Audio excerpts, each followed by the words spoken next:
Listen, babe. Oh, yeah. It's alright, alright, alright.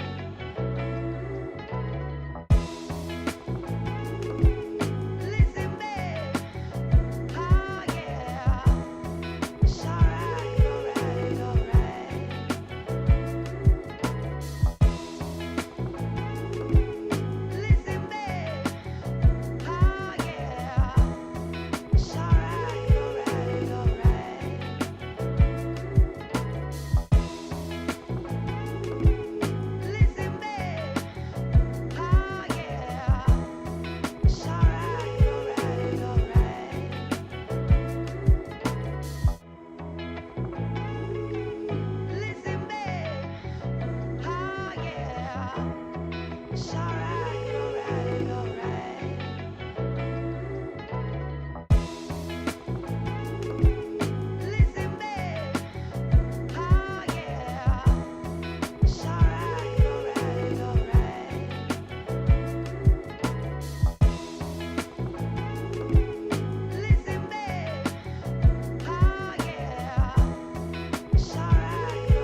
Hey, welcome back. What's happening?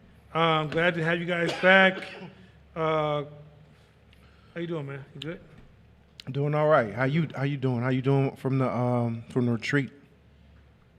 Still tired, man. Me too. It was I'm tired. amazing. That was a lot of energy. For those who missed it, I wish you was there. We had some great dialogue. Yeah. Man, worked on a lot of cool issues. A lot of reflections afterwards. You know what I mean? A lot of connection. Yes. Which Yes. made it so much more powerful. Yeah, and to have so many people from out of town or that have not really sat with us this year, to sit down and connect the names to faces and Yeah. shout out to the folks who flew in from different locations, Chi-Town folks who Chi-Town. came through strong. It was just powerful, man. Yeah. I got to meet so many beautiful people. Yeah, and it was important that folks know that that whole weekend. I honestly say, man, we gave ourselves. You know what I mean? We showed up. It was Yep. like between the workshops and then even after we finished eating, folks wanted to talk. They just, we let folks come up to us and share from business ideas to personal journeys. You know what I mean? So it was a powerful experience, and Yeah. I'm glad we had a chance to do it. But man, it eats some. Like I got home that day and I think I slept 3 hours. Yo. Yeah. Yeah. It was me too. Yeah. Then the next day I didn't think I got enough sleep and I'm still tired. So I probably won't be back to normal till probably next weekend. We ate so much food. Oh my God, the chef got down. Chef Solomon, though. Yeah, that brother got down. Man, I ate so much food that I think the first day I did cardio, man, I feel like I was running with 2 people on my back. so it was a lot of food that had to move through my system. But it's a good thing it was good, healthy food. Yeah. Like, a lot of food. He cooked with a lot of vegetables, a lot of fresh meats. We had plenty of drinks. Shout out to Fern for coming through with all the wine. Firm. Man, they was Sure having did. professional, and Jasadi was a fake wine connoisseur because he don't even drink wine, but he's giving everybody advice on wine. So, yeah, but he was so into it. Everybody was even Fern believed him for a second, right? So it was just Swirling. He was yeah, swirling. swirling everything, right? Yeah, he don't even drink wine like that, but he was just in the role. So, but shout out to Fern for the wine. Shout out to all those who helped, Marquita, Cassandra for putting together the material. Shout out to Shakira for managing the event and being the positive smile that kept the event really nice. Man, just shout out to everybody that Yeah. participated, man, and even those who was in the retreat, giving their brothers and sisters hugs, as we went through, awareness, depression, trauma, money psychology, feedback, distortions. Man, we covered so much that we had to stop. We had to stop. It was just so much. Yeah, so much. we had more. We had more we couldn't even do. Yeah, there was pages that we just couldn't even get to because it was just you give people too much, you give them nothing. Yeah. And so at some point we had to say, okay, enough is enough. Uncle. Where's my device, my phone? I leave my phone off. One second. I just put my phone down somewhere and I don't even know where I put it. Oh, right in front of me. Okay, it's right in front. All right, good. I got a couple of things, man. I think, after the retreat, a few things driving home came to mind. And they're not in our slides, but I kind of want to tap into a couple of issues real quick. Hold on one second. Let me pull up my own personal notes from when I was on my way home. Risha, I'm going to share something you said to me that aligns with a couple of things we mentioned this week and last week and the week before. So the other day I'm leaving the office. I'm gonna share the meter story. So I'm leaving the office the other day. And when I'm leaving the office, Shavisha says to me, Nana, I usually go to the gym, and when I go to the gym, I don't pay the meter. She's like, usually I'm like rebelling, like, fuck that meter. And then she said, but after class and after this weekend, I realized I need to pay that meter. And she said, the reason I need to pay that meter because she says, there's certain things in my city I want to enjoy that meter is a part of. And I want to pay my way forward. I realize the environment I live in, I have to invest for the environment to exist. The other day, I was saying, I think when a retreat, I was saying too many people are blindly rebelling. But I think that goes into that other conversation of, and let me start here, of men versus guys. I guess you would say women versus gals. I don't know what to say. I don't know what the equivalent would be, but just for a second, just hang with me for a second, women. I don't know. I'm such a man. I think I lack knowledge on how to properly separate a woman from somebody that is of a woman's age, but lives in a space between a girl and a woman, right? So we use that phrase, we call men who do that a guy. And I think if somebody asks the average person, what do you have to do to raise a boy to a man? What are some of the basic requirements a man must have to be a man? And I think somehow, because of our struggle, we twisted some things. And we think we may say man is responsible, but we actually added we also kind of made men sound like they have to be able to roar and fight for what they believe in. But I think we left out a major part of the definition. And let me go over some of the light levels of discipline of what makes a man and what makes a woman a woman. It's the same rules. One, you must be disciplined. You must be disciplined. Stoics define discipline, and I'm going to release a podcast that will highlight some of these points of what makes discipline discipline.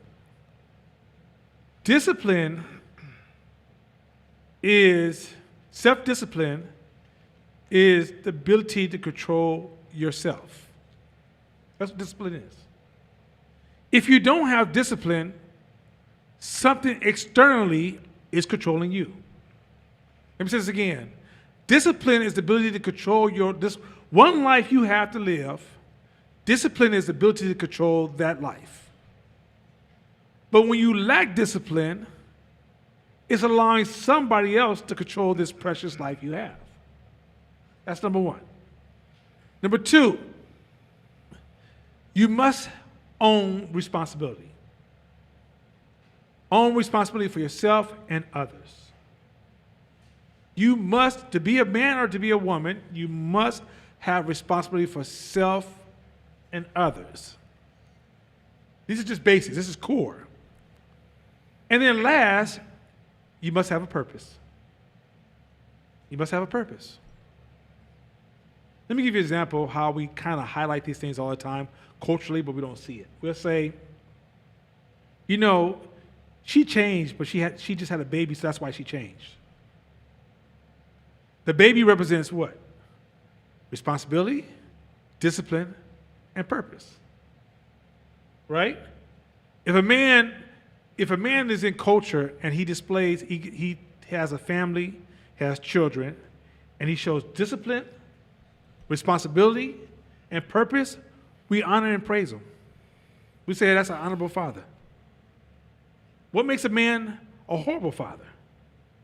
I don't want to pay child support. No responsibility. Don't perform in life, like a discipline. Don't stand for anything, no purpose. Can't teach your kids to stand for anything because you don't have any purpose. Right? responsibility for yourself and others is something that we admire in men and women. But for some reason, we don't just mention that. People are raising boys and girls all over this world and don't understand that. So what does it got to do with paying the meter? That is a growth of womanhood. You say, what do you mean? See, when you blindly rebelling and you don't know what you're rebelling against, you haven't grown up yet. Because you don't understand the environment you connected to. Your purpose is not defined by you. Your purpose is defined by the society around you. Society gives you purpose, and it helps you define your responsibility, right? But when you disconnect from society, you lose your purpose, and you lose a level of intelligent responsibility. Once you understand that cities just don't stay nice, schools just don't do good, government just doesn't work, people just don't stay alive, people just don't stay in their houses. Like, when you get a, the difference, like when you, buy a house, have an apartment. In an apartment, something goes wrong, you defer responsibility to the landlord. As soon as you buy a house, which is much more honorable, right? When something goes wrong, you got to fix it. Am I lying? Right? So the more we want in life and the more we want to earn respect, we have to lean into these basic requirements. If everybody in a certain community shows up to responsibility and purpose, East Oakland dies tomorrow. Now, am I saying that people who don't display this shouldn't exist? That's not what I said. It's just that when society gets to a point where you have too many guys and not enough men, you see instant deterioration. Men are required and women are required for healthy societies. Powerful women and powerful men, or just women and men, period, create social balance. For example, you got these young liberals and Democrats who run around and say, the world owes me something and I shouldn't have to do anything. That's not a man. That's not a woman. Right? This is what they say. They should. What should you do? What's your sacrifice? Because at some point, for society to exist, we all have to sacrifice. That's how society runs. God doesn't run society. Humans do. God ain't the United States government. Humans are. So, but some people run around and say the world owes them something. I should have this. I should have that. It should be this way. But what men and women do is that they're the ones who fight the wars. They're the ones who manage the country. They're the ones who police the society. They're the ones who heal the society. They take on the responsibilities that's required. They're the ones that's volunteering, participating in their community. They make their community rich. The richness of a community, let this train go by.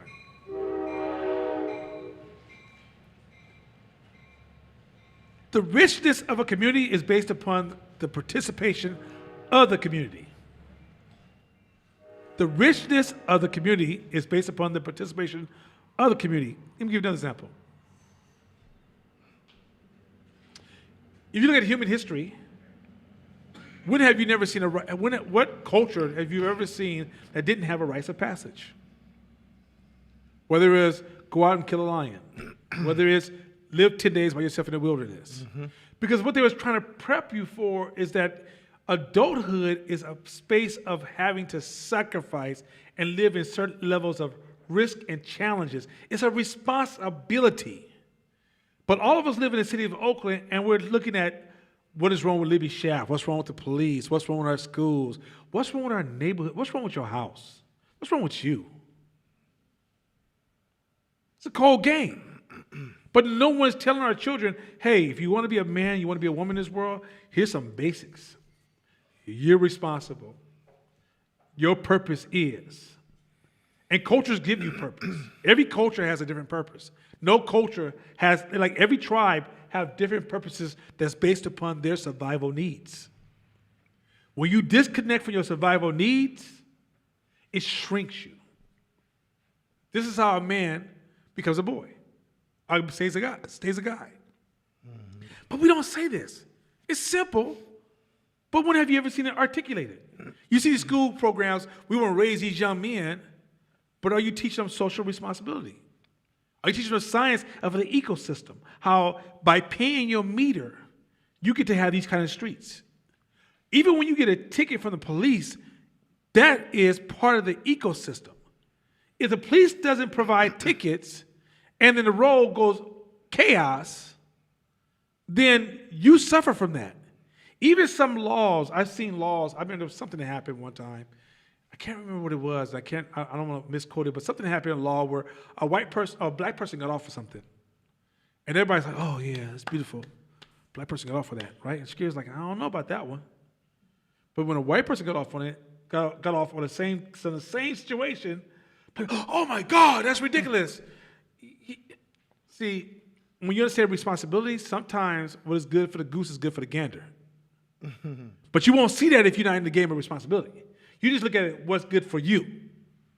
You don't realize that sometimes speeding in a car, you'd have rushed that day and you run a stop sign and you mash through and you do what you got to do. You go, but I don't usually do that, Nana. Yeah, but if everybody in the neighborhood did it one time, the streets are unsafe. Right. You see the difference of when you're a kid, you don't think about that kind of shit. Rightfully so. But we're not telling our children, hey, the society we want, we own that. To ask white people to own that for us, it's not a matter of resources, it's a matter of values being taught and normalized in our culture, but in the end, we don't even know that we own that conversation. We wait for white folks to bless us with ownership. No, you own it. You own it. There's only City of Oakland is 400,000 people. That means you have one cop maximum, or no, 0.08 cops on the streets per 1,000 people. They don't own your problems. They can't. They're a last stop to shit got out of hand. But somehow we've asked them to step up and be responsible for all of our situations. Of course they have a backlog. Of course by the time they get to your house, it's 8 hours later. At some point, that's a reflection of cultural deterioration. A healthy city, let me just be 100% honest. A healthy city of 400,000 may only need 2 cops. Because the culture is taking care of the problems. Mm-hmm. But if we're not raising our children to be men, we're adding to the problem. Now, mind you, men need certain things in society, but even when we get this money coming in, we keep pouring money into schools as if 1 + 1 = 2 is going to stop crime. Or we pour money into art as if I paint a picture, that old lady won't be robbed. We pour money into giving loans to small businesses as if that small business, whether it wins and fails, somehow East Oakland is going to get better.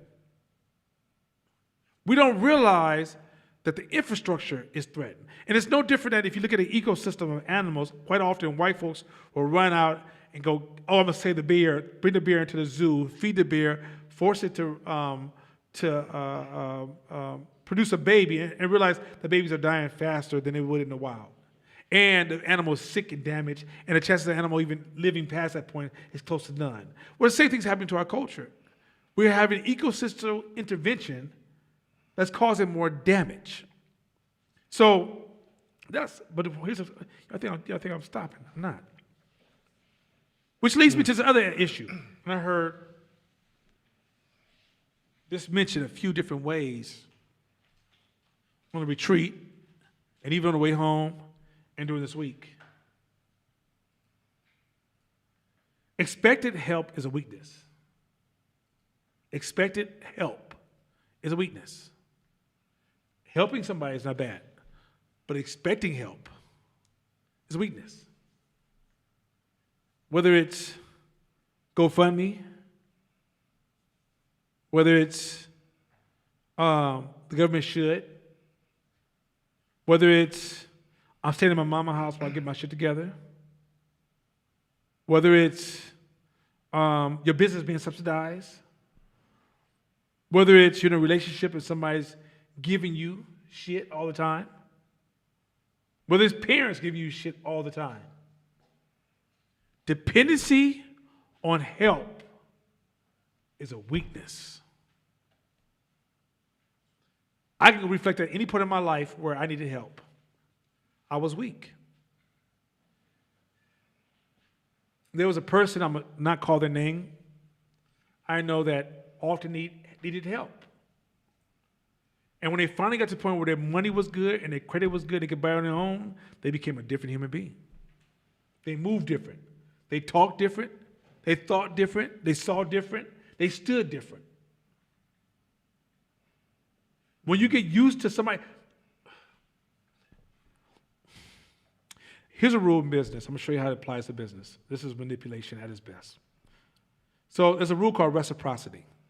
And in reciprocity, somebody will come in and say, hey, tell you what, I'm going to give you this free item.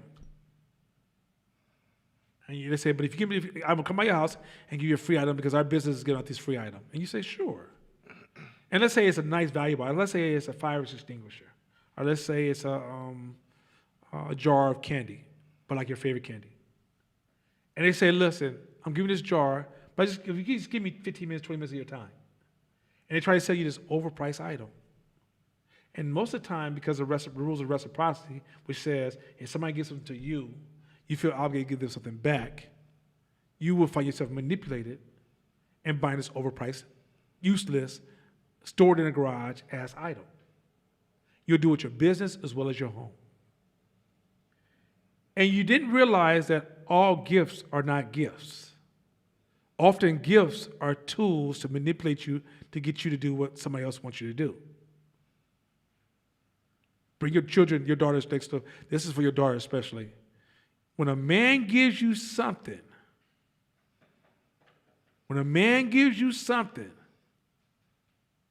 and you have no ties to him, well, he buys you a drink at a bar. He ain't buying you that drink because he's trying to share a good experience with you. I don't give a fuck what the fuck he done told you with his low self-esteem ass. He's using that drink and whatever item he purchases for you to manipulate you. Now, if you trust that person, you have a trusted relationship with that person like your husband does it, and that's the kind of thing y'all do, that's great. But when when you accept this idea that somebody can give you success, somebody can give you happiness, somebody can give you progress, I'm looking for this mentor to give me advice and lead me to the promised land. It makes you weak. Because guess what you're not doing? Developing the skills to get it for your damn self. And getting it for your damn self is hard. But it's only hard because you're at the bottom of the fucking barrel. But as you become stronger, it becomes a pride that you walk around with. It becomes your strength, it becomes your backbone. It gives you substance. It gives you deep down happiness. When you can think about the first time you bought a car on your own, bought a house on your own, made investment to invest, made decisions, had your own child that your child said, mama, daddy, and it was yours. Ownership. I'm responsible for this. Gives you power. The avoidance, and by having people take care of you, like I see some people, I have a neighbor, he's a funny guy. So he comes out of prison after doing 20 years. And he gets a job at Waste Management. That's a good job, right? That's a come up.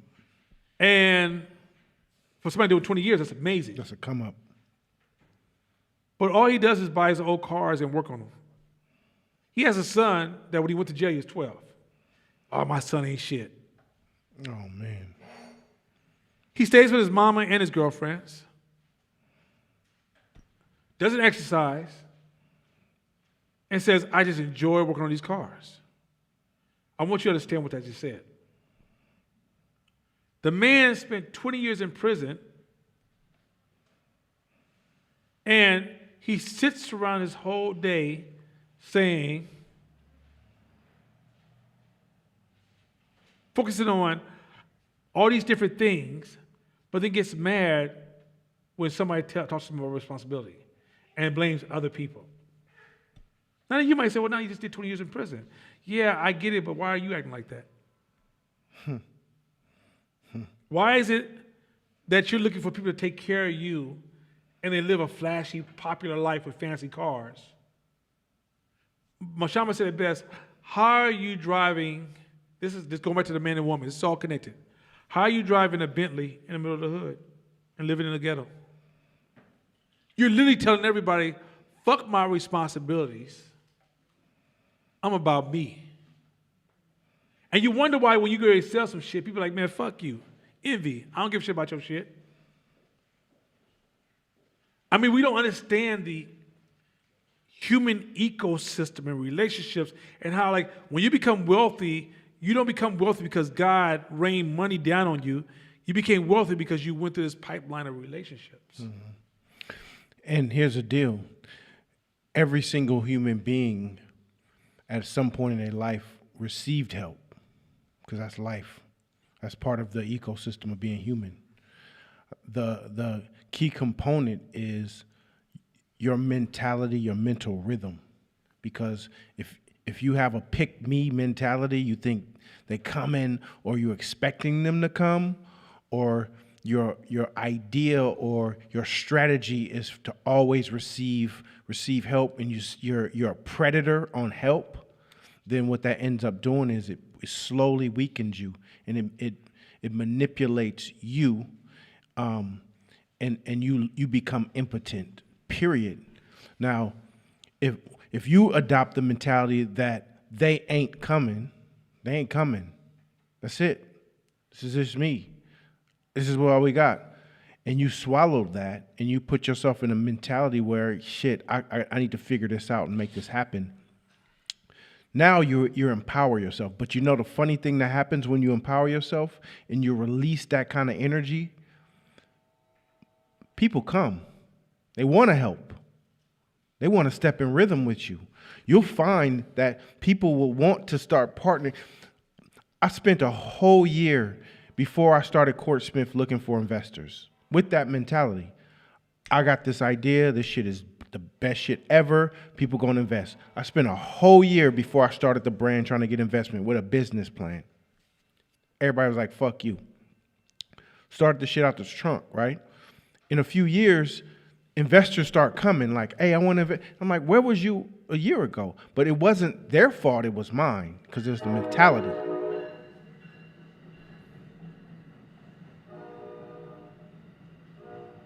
So, Go ahead. So the key component is your mental rhythm. And it's not just in business, in every aspect of life when it comes to we went over cognitive distortions at the retreat, and all of us in class have. But a lot of times that type of mentality is wrapped up in multiple cognitive distortions. And if you're like expecting people, you should be doing this. That's a should statement. People with money should be doing this. You should be doing this. They should be doing this. My man should be doing this. The government should be doing this. All that is it's a micro mental illness.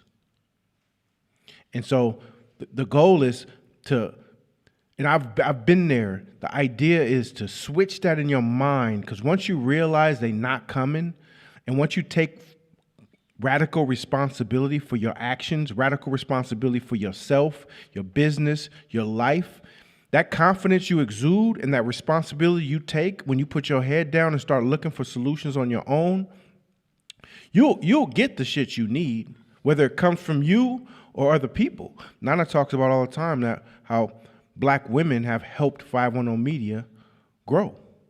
But it wasn't like you sitting on the couch like, man, I hope these Black women come. Hey, Black women, y'all come. Come, Black women. Like, man, Black women should come fuck with me. Black women should come. Because shit don't happen. It's usually, hey, man, I really respect who you are and I like what you're doing. I'm I got something for you. Hey, I'm gonna make a phone call for you, because it's a win-win. It's a win-win. Help typically is a win-win.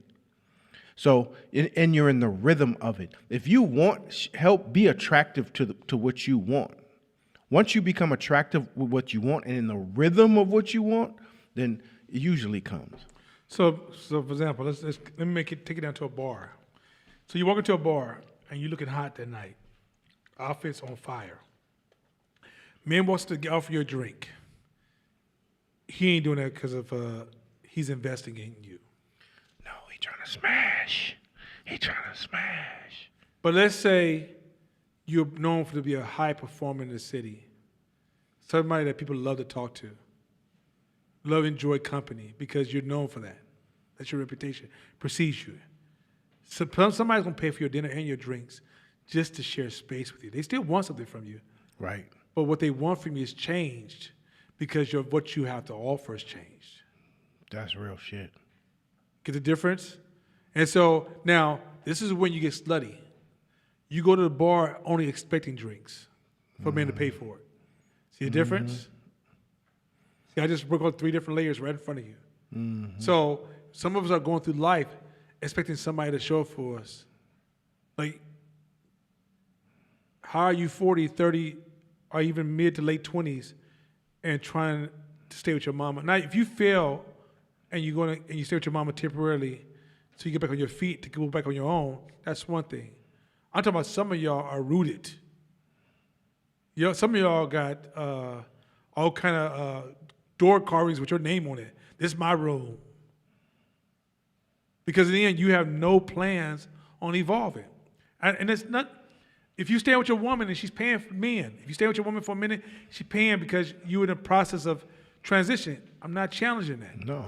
I'm challenging, no, you expect to stay there for a long time. You don't plan on, if she don't change, you ain't gonna change. Or you go, or that's your strategy. That is your strategy. Woman to woman. Woman to woman. Funny story, when I was a kid, and right before my dad really declined off, I would stay with him for the summer. So, 11, 12, 13, I'd stay with him for the summer. Every summer, he with a different woman. Every summer, I'm getting school clothes bought for me by a different woman. And he would run game like he got this insurance check coming or he got this disability check coming, and he pay her back, whatever. And then at the end of every summer, she find my mama's number and call her trying to get reimbursed for the school clothes she bought me. Because that was his game. And that's some people's game, is they look and prey on women like that so that they can live off of them. And that you're impotent. And in business, the exact same, I go to GoFundMe, I want to do something different. I'm gonna see who can give me some money. No, that makes you weak. You might say, well, it seems okay to me, because probably you're the weak one thinking about this right now. Ain't no way my strong ass is gonna go to GoFundMe. I wouldn't let you give me money to. I was running Fight Team the first fight. Okay, I got 2 stories. I was just starting Fight Team Media, broke as a motherfucking joke. I'm talking about I was so fucking broke that the bank, I'm surprised Bank of America let me stay with them. I'm surprised they didn't say, hey man, you need to go find a nonprofit bank because you just too motherfucking broke. And so I'm broke as a motherfucker. And I'm like so broke that I'm sleeping on the couch. Oh, so I had an apartment where I was paying $600 a month. This is me and Shakira just met. She's like, yo, why don't you just stay at my house and just give me what you can and until you get on your feet. So I was like, okay, cool. All right. So Shakira's like, yo, you want to go to dinner this weekend? I was like, babe, if I can't take you to dinner, I'm not into like celebrating as if I'm not broke. I need to stay focused on me being broke. I need to feel all this motherfucking pain. Mm-hmm. So then my play brother, who's like my real brother, known me 32 years. He taps me on the shoulder and said, yo, man, I heard you barely can eat. I said, yeah? He goes, yo, I got like extra $1,500. You want it? I said, fuck no. He said, what? I said, fuck nah, bro. He said, what do you mean? I said, because if you give me that $1,500, I won't understand what got me here. You're taking away my lesson. I need to suffer this because this suffering is going to help me grow and become something greater. And I rejected his $1,500. Fast forward, I come out of that. So we're at another level. Now we stable, but we ain't shining yet. We ain't got no money where we can shine, right? You ask me to shine, only do is turn the flashlight on. That's all I got for you. So Mashama had a partner who just was playing overseas. He went to the NBA for a second, then he went overseas. But he's like, yo, I got all this extra cash. I want to invest like at least $300,000 or $400,000 in a small business. Hey, I got about 300. Y'all want his money? Tell Mashama, tell bro, don't fuck with us. We're not $300,000 strong at the time. We have to grow. I'm not taking that man's money and disrespecting him. I'm not going to take that man's money and live on hope or dreams or what I'm about to do or what I think I could do. If I don't have clear direction, I don't want this man's money. These are two situations where I'm at starvation I would spend $20 a week on groceries at Rainbow Grocery, whatever, the discount grocery store, and I would buy all the secondhand meat and potatoes and spinach and some of the and make the same dish over and over and over and over again. And Shakira's at Google making, I think at the time, I think she's making $200,000 a year. I'm broke. She's making $200,000. I would not give me a penny. I need to experience this shit for my fuck. So I had people I could have leaned on and say, help me. You know, since you got something, can you help me out? Nah. Because it was my fucking lesson, and I wanted to be the man of my life. Because once I start asking everybody for help, then I'm letting other people be in control of my life. I need to control my own fucking life. Y'all get what I'm going with this? Like, that help shit will get you fucked. Because the only person who stays weak is you. So you have to know, I'm not rejecting, like, if you grow, or you, like, for example, if you're growing and you're making things happen, people will invest in you. But people invest in those who invest in themselves. But you looking for help is a weakness. I don't give a fuck what kind of help it is. It's a motherfucking weakness. And if you don't like what I'm saying, then sit your weak ass down and think about it. Speaking of sitting your weak ass down and think about it, let me share another idea. It's called psychological bubble. So this little boy back in the 50s, he didn't do well with germs. So his whole life, he had to live in this bubble where all the air was filtered in. He couldn't come out into the regular world because if he did, the contamination of the outside world would cause damage. So at some point, he needed a blood marrow transplant. Bone marrow transplant. And his sister, who had the same blood and everything, gave him a bone marrow transplant. And she just had one small piece of bacteria in her marrow, and it killed the boy. And so there was a question that I posed to a doctor: how do you make a human immune system strong? And the doctor said, well, currently what science supports is in a child's life, he needs to eat at least a pound of dirt.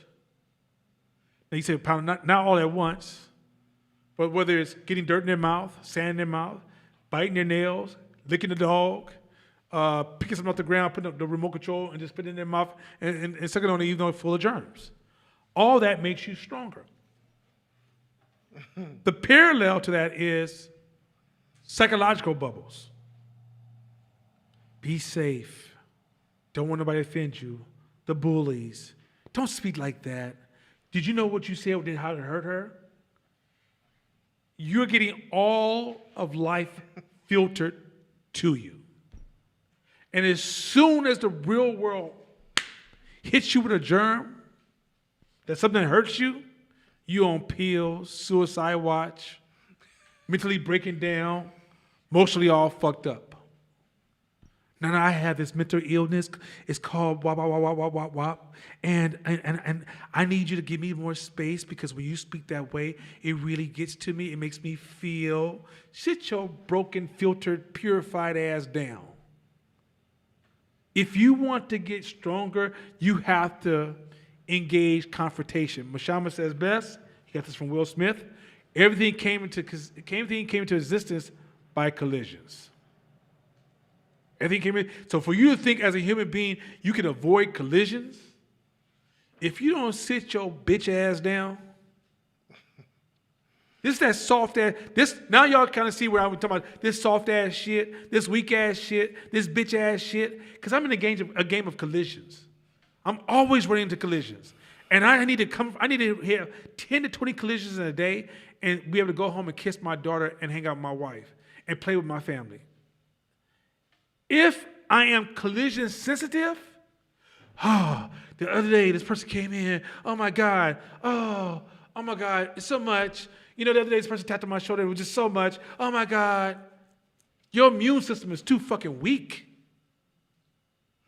Because the bigger you get, the harder the collisions. I'll fix that in a minute. The bigger you get, the harder collisions.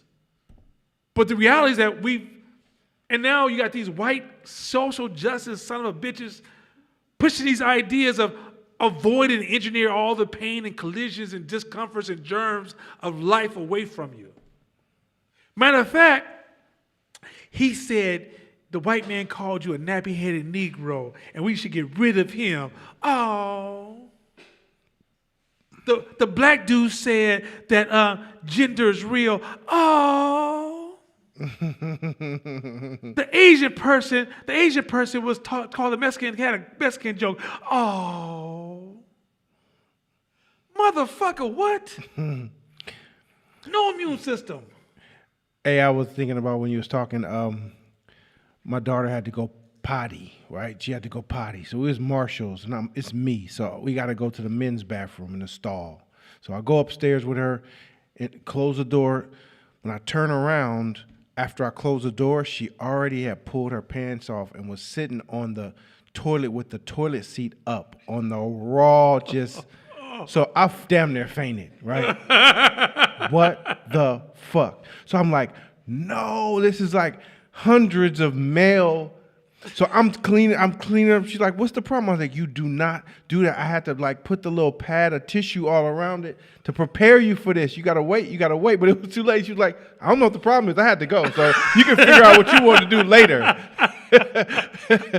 But it's so true. It's like if kids do not, or people don't grow up around bacteria, you don't realize that, like this was said before, but most of us have bacteria in us, but a lot of that bacteria that's in us, I think like 90%, is foreign bacteria. It's foreign. It means it's from the out. We caught it from the outside, and that's what's operating in us. And it's quote unquote good bacteria, quote unquote bad bacteria. That's it. That's inside of us, right? But we got it from living. We got it from being outside, and so they've realized that realize the importance of that so much that's why the whole probiotic thing is popular. But really, it's kind of bullshit because prebiotics is really what our bodies need. But the concept is understanding if we don't live, if we don't get scraped up by the world, if we don't get hardened by the world, if we don't get a little callous in certain areas by the world, if we don't get stressed by the world, we're not strong. We can't live, we can't walk, we can't operate. So it's hella important to understand that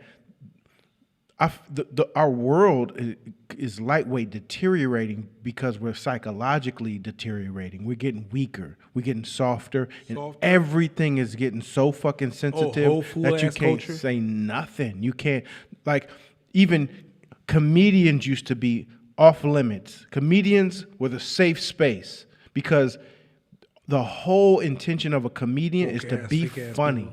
Just be funny. And you have the right to say whatever the fuck you want in the name of being funny, because that's how we lived for thousands of years. The court jesters were paid to talk shit to the kings and queens. It didn't matter as long as they laughed. And they were at risk of getting killed. Like, if you ain't funny, you die. That was how it was in certain instances thousands of years ago. And there's occurrences where court jesters or comedians would talk hella shit to the king. Say some slick shit to the king and be like, well, I'm going to try this shit. And if I die, I fucked up, I died. And then the king laughs and he's like, cool, all right, cool. I get to live some more. Like, we have dumbed ourselves down so much where there's no knee scrapes. There's no knee scrapes. And in entrepreneurship, that's deadly. That's deadly. Nana giving me advice before class about some shit that I would never in my wildest year imagine, because I'd be too sensitive. It'd be too much. It's just too much emotionally. And the 0 and 100, that guy that was in me wouldn't be able to handle the shit. But you gotta be able to be scraped a little bit. You gotta be able to punch a little bit and take it. So, getting soft. Let's try exercise real quick. And I'm going to pass our podcast. It's going to pick up on some of these issues. Let's try exercise real quick. Everybody can hear my voice. Imagine something that you come in contact with every day that you really value. Something. You can take it for granted, but it's just, what do you come in contact with every day? Your children, your husband, car, your business, your school. Just go through imagination. Now, of all the things you listed in this exercise, stay with me, because we're going to do this at home as well. And I do this exercise all the time. You're going to see the benefit of it. It's going to change your life for most of you. Some of y'all are fucked up. Now, rank at the highest level of all those things, what's most important? Now imagine, right now, I'm capable of taking that away from you. Stay with that thought. No comments, just stay with the thought. It's for you, it's not for me. Now imagine you can never get it back. Now stay with me. Everybody, close your eyes. Everybody, close your eyes. Part 2. Imagine right now that's all you can ever see from this point forward. It's the back of what you can see right now. Now, imagine your eyes are glued together, and make sure you keep them glued together and try to open them. As you realize you can't open them, stay with that for a second. Imagine that's the way it is. Now open your eyes. Don't you appreciate it? This is important. Now when you go home and see that person or that thing you took for granted, see how you feel about that appreciation. I do that exercise once a week to once a month with myself. I've been doing that for like years. Let me tell you why. It's called the mirage and taking shit for granted. If you don't stop every day and imagine what life would be without it, then you will take so much for granted. Amen, brother. And I do that because your brain never is satisfied. I don't know about you guys. If I just get this, I'm going to be happy, right? And then you get that, you realize it's a false mirage. And then you see another one off in the distance, you go, if I just get that one, I'm going to be happy. And you get that, and then you go on, if I just get the next one, I'm going, and you realize you never find happiness when you always had happiness. If you were able to talk to your great-great-great-grandmother, everybody that can hear my voice would be filthy rich to her or him. Grandfather. Everybody would be filthy rich. But you've gotten you got to take so many things for granted, and you focus so much on what you want, you don't appreciate where you are. And when you don't appreciate where you are, you can't have happiness on this journey. You are literally chasing success, and what you're doing, you're postponing happiness. Not realizing that the journey of success has to be a journey of happiness. So every day you step out, I would practice this at least once a week, where you imagine losing something that really, really matters to you. Imagine, I'm talking about from your child to your loved ones, to your business, to anything that matters to you, and watch how you will keep it fresh in your eyes. It's when you get to this point where you take things for granted, you lose it. Hey, you ever be in a relationship where you or your significant other if they hang around a certain friend, when they come home to you, they treat you like royalty because they sat with that friend all day and heard their problems and heard their relationship issues and what the shit they was going through and the shit that they had to deal with and the type of human that they were in a relationship with. And then you come home and like, oh, I appreciate you so much, right? And it typically will last for like 9 hours. And then over time, it goes back to the way it was because most of the time, human beings, if we're not present, if we're not rooted in the present, and we always either look in the past or in the future, then it's hard to take. It's easy to take everything for granted. Shit gets dull. Life gets dull. The person in front of you gets dull and gray. And so that shit is that. That's I think part of the same startup kit for the weakness that we have in society today is not only are we deteriorating psychologically and emotionally, we live in such a microwave society that our ability to be in the presence is gone. Just being able to let your shoulders go and really analyze and stare off into where you are right now and appreciate what you have. Like, wow, like we're breathing. We just came through COVID. And how many people died? Was it 700,000? 700,000 people died. That means millions and millions of people had to bury loved ones in the last 12 to 18 months. But you're still here. You're still here. And you're still here. And you're still here. And you're still healthy.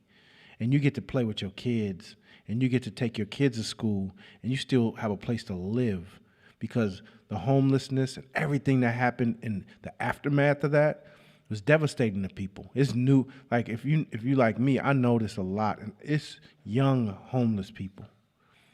And so the presence, the presence of being in an entrepreneurial environment like this and to be able to chop game, the value of that is crazy. The value. Matter of fact, I remember when I was in my early pro-black stages, I started thinking about all the stuff white people had and I didn't have. I started thinking about what rich people had and I didn't have. I would look at somebody in my neighborhood who would drive a nice car and have a soft degree of envy. Look at what he had and what I didn't have. Mm-hmm. And before you know it, I would literally kick over the things I had or not even take care of the things I had because I said I didn't have what they had. Right? You can have your own apartment right now, but because you don't live in Oakland Hills, you don't treat your apartment as well because you don't have what they have. You know where I'm going with this? And so by you sitting down and reflecting on what you have and the value of what you have, it helps you show up to what you have totally different. Across the board. If you ate today, you got something. Like we're missing this. We don't realize what we have running water. Most of everybody who's listening to my voice has paid for this class. That means you have access to clean water. And yet we're sitting here complaining. Once you realize, yeah, it doesn't mean things can't get better. It just means that you don't feel beat up. All these phrases, like I'm almost so over these middle class folks fussing and complaining about hard life. It's so hard. No. It makes me want to throw the fuck up. Oh, it's so hard. The other day I had to take my Benz and get it fixed and it was so expensive. What the fuck am I listening to? God, take me now. Like, are you fucking serious? Oh, I bought these red bottles. They hurt my feet. My feet hurt. Shut the fuck up for just 5 seconds and hear your stupid ass. That's the world we live in. People are complaining about shit that don't make sense. Mm-hmm. Like, when you feeling down and out, do that exercise again and realize, I still got it good. I get it if the doctor says you got 3 more days left. I get it. All bets off the table. But your checkup was cool and you still mad? Do you realize you're a victim of your own fucked up stories? The lies you tell yourself, the way you convince yourself you poor, black, and ugly? None of those 3 are true. Well, one of them is black, but the ugly and poor is definitely not part of it. But it's shit you tell yourself.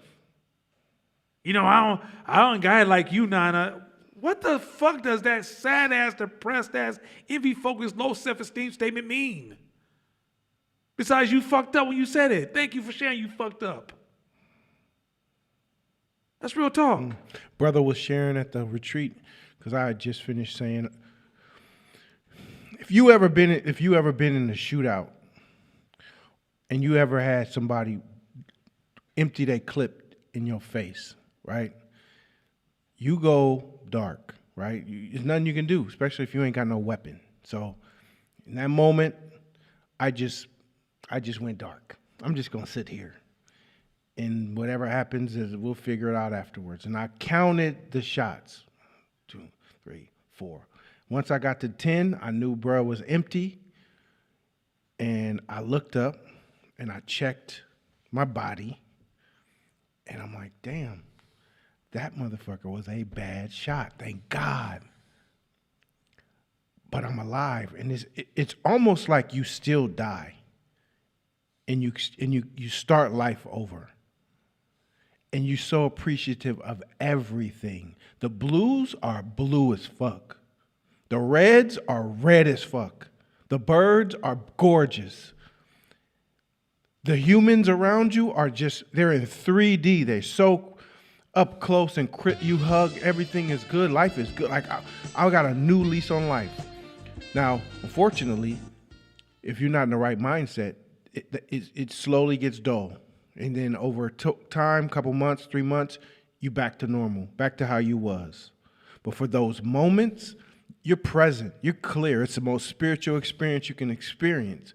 I'm not saying you do that to get that feeling, but I'm saying most people think you're present. We not.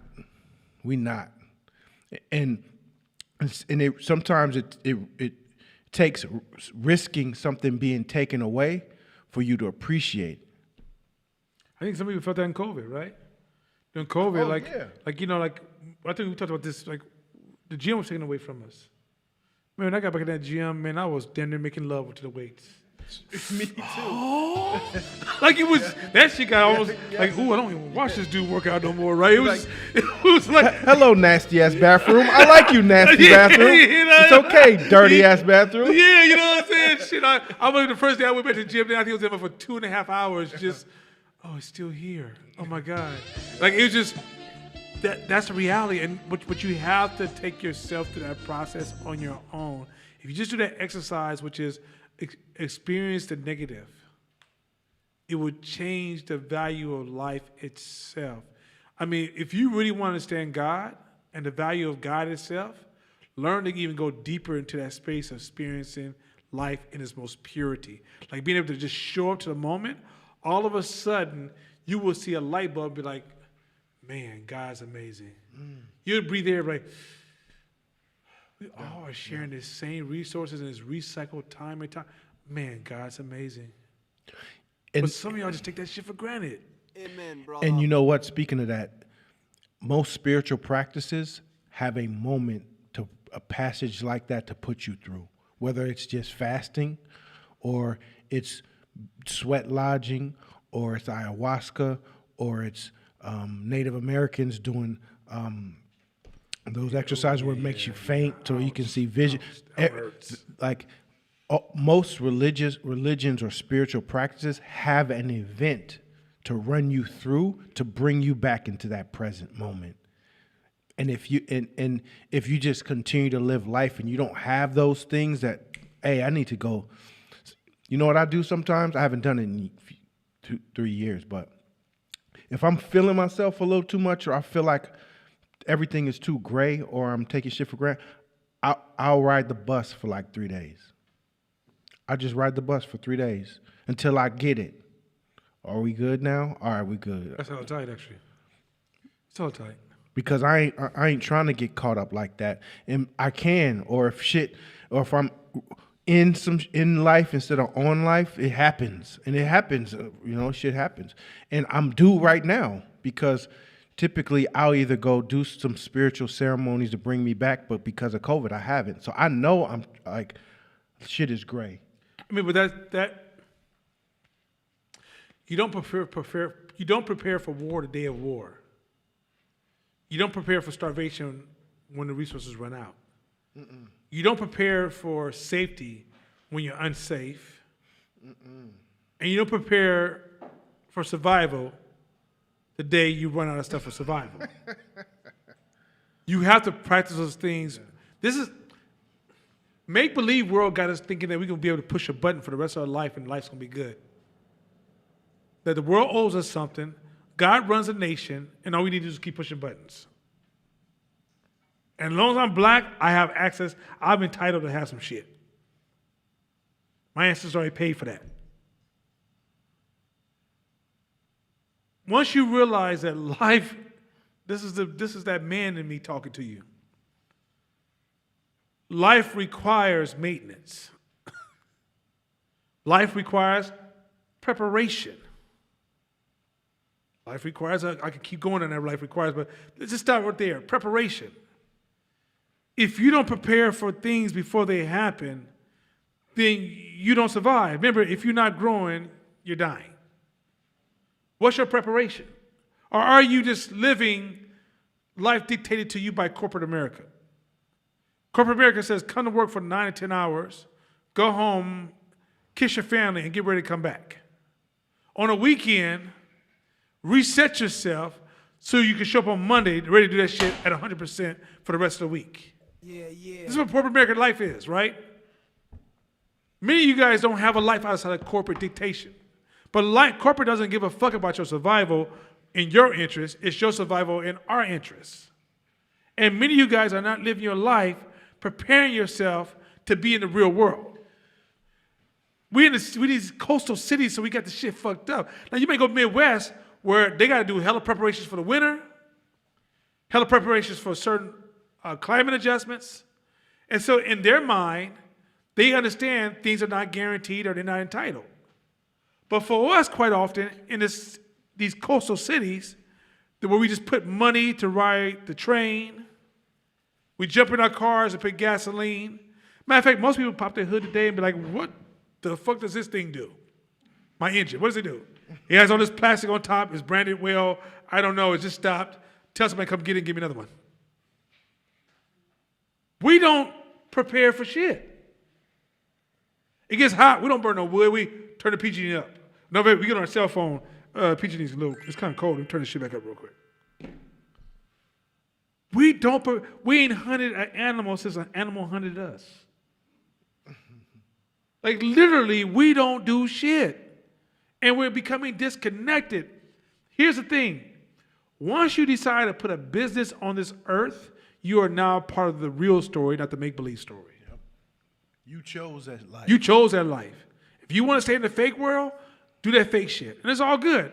And I'm not judging you for fake shit because, hey, I enjoy fake. I watch TV. That's a fake shit. I enjoy it, right? My Atlanta strip clubs ain't real, but I enjoy it, right? It's what I do.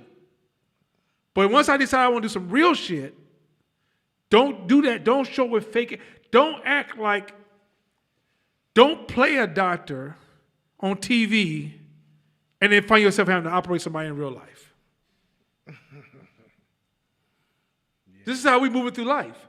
So in this class, I'm trying to tell you like, hey, I know on TV when the person gets shot, he gives a long speech. But in real life, I don't think he's going to be, there's no conversation to be had. Bye, cruel world. Mama, I love you. No. Don't say, my son died in the real world. He didn't even say nothing to me. I just feel like he didn't love me. This is the kind of shit I'm dealing with, man. And so, in this class, we're trying to hook you to reality by saying, hey, there's an ecosystem that you're trying to put a business inside of. This ecosystem has to survive a certain kind of way. You can put something in that ecosystem, the ecosystem can destroy you. You can put something in that ecosystem, the ecosystem says, thank you for showing up. Also, in that ecosystem, in order for the business to survive, I think I got this, when I was younger, Malcolm X said, if you let crime get out of control, it destroys businesses. This was when I was young. And so I was like, damn, let me figure out what Malcolm said. It took me a few years. This is when I was young. And what he highlighted was crime destroys local businesses, right? But then how does crime start? Crime starts because you don't have something for the youth to invest their life and commitment into. 3, and you're starting to see all these cultural breakdowns.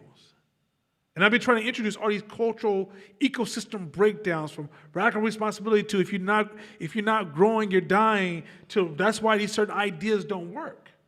So even when you say, how do we help black children, you go in there and try to do interventions. I'm going to grab little Michael, coach him, going to make him better. But the ecosystem he lives in says, Michael, this is what you need to do to survive.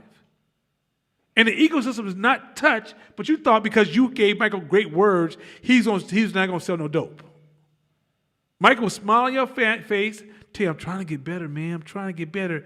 But if he gets hungry enough, he's selling that motherfucking dope.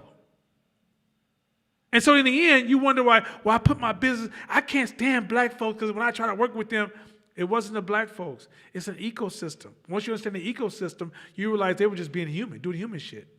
Mm-hmm. And he said, well, it needs to get better, as if God needs to turn it up because he's been sleeping on the job, because that ain't your responsibility. That's some God's responsibility, or maybe the white man who you call God.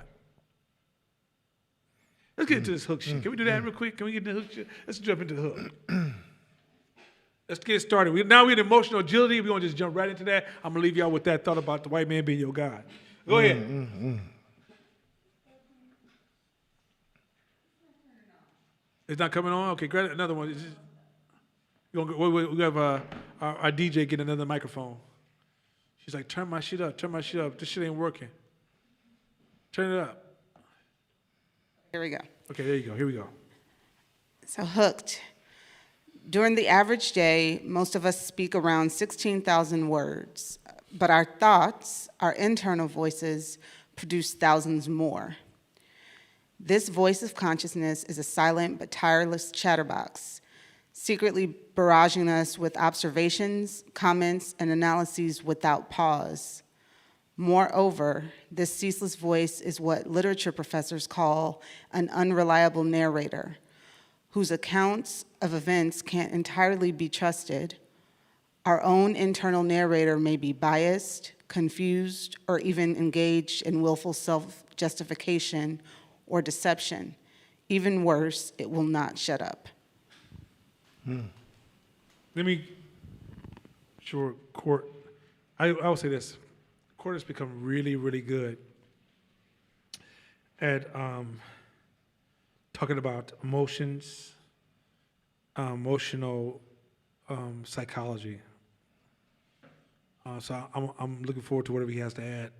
But let me share a lesson that we provided you guys with to give it some more legs. Just how I've given anti-social justice legs in this class. If you haven't noticed, then that means you ain't never heard my class. I'm gonna give legs to the power of the inner voice. So remember, we told you in the class, go work out, but not just work out, but work out hard. And like Chris says, it's really easy to be like, well, let me skip that part.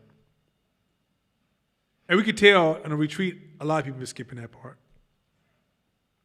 And I'm being 100, and you be mad. And don't be mad at me. I ain't the one been skipping. You have. We could just see it. But let me tell you why we told you that. It wasn't because we care about if you got muscles like Shakina Cassandra, or if you could run as far as Chris Foster. That wasn't a fucking goal.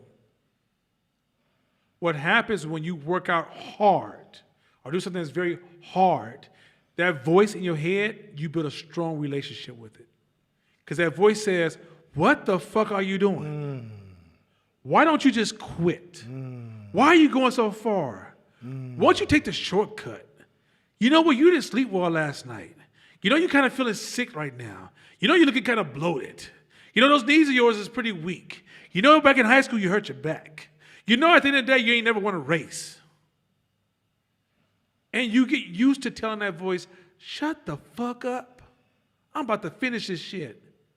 And you'll realize on that 10-mile run, that 5-mile run, that 30-mile bike ride, that weight lifting competition or training with Cassandra or Shakina, to rowing your boat to climbing, going hiking on a 6 mile, 7 mile climb, your voice never shuts the fuck up. For every time you give it a reason why it needs to shut the fuck up, it comes with a new solution, new problem. Or they tell you, yeah, I heard you. Doesn't mean your knee don't hurt. I heard you. You know what? You might be low on water. You know what? You know, it might be, you are getting older too. You ain't young like them young dudes. And, you could have a disease that you don't even know about right now. That's why you probably need to sit your ass down somewhere. Right? This is the process your brain engages on when you decide to push yourself.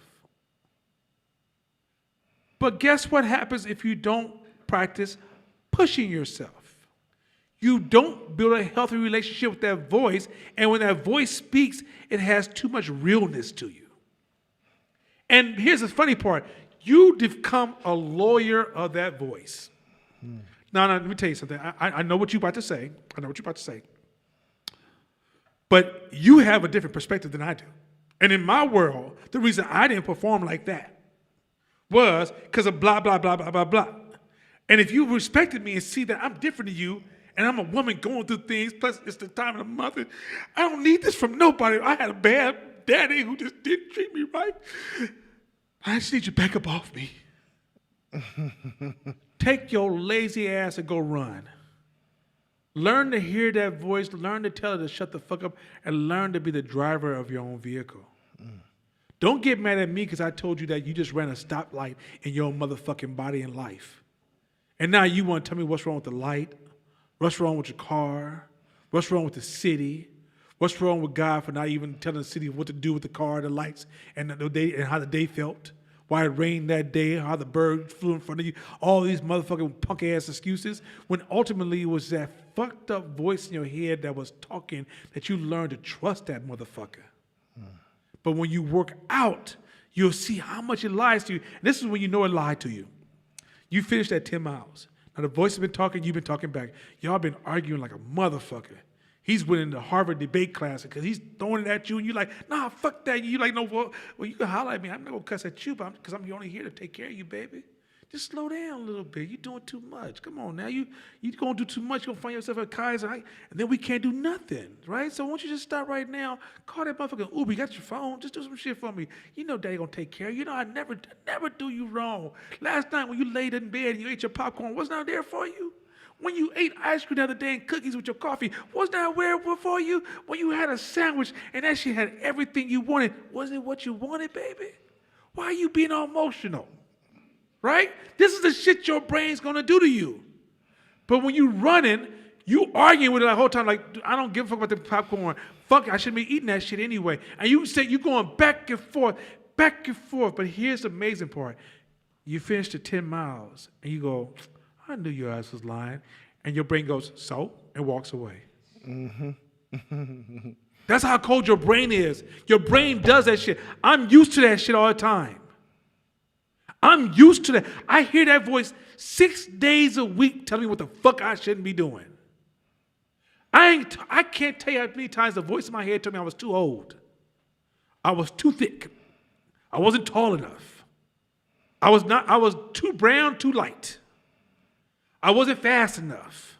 I didn't eat enough. I didn't come from the right family. I was born at the wrong time. I didn't finish enough credits in school. It tells you every fucking thing you don't need to hear, and you will never defeat that voice until you build a better relationship with that voice. And how do you do it? Get your fat ass out there and go run. Get your fat ass out and go bike. Go out there and just walk up some hills. Just do something that's hard. Don't go out there and walk on your cell phone while you talk to your mama who's in New York right now. And it's just, how you doing, mama? You good? Oh, let me tell you, if you laughing and having a full conversation and have to say, look, if you can't say, hold up.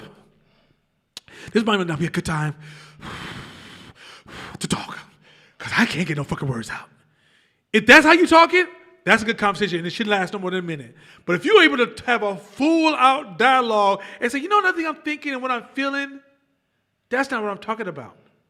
Because your brain ain't got shit to say to you. The brain's like, yeah, that's what I told you. Take it easy, daddy. You ain't got all that energy. You 50-something years old. Not a player. Come on.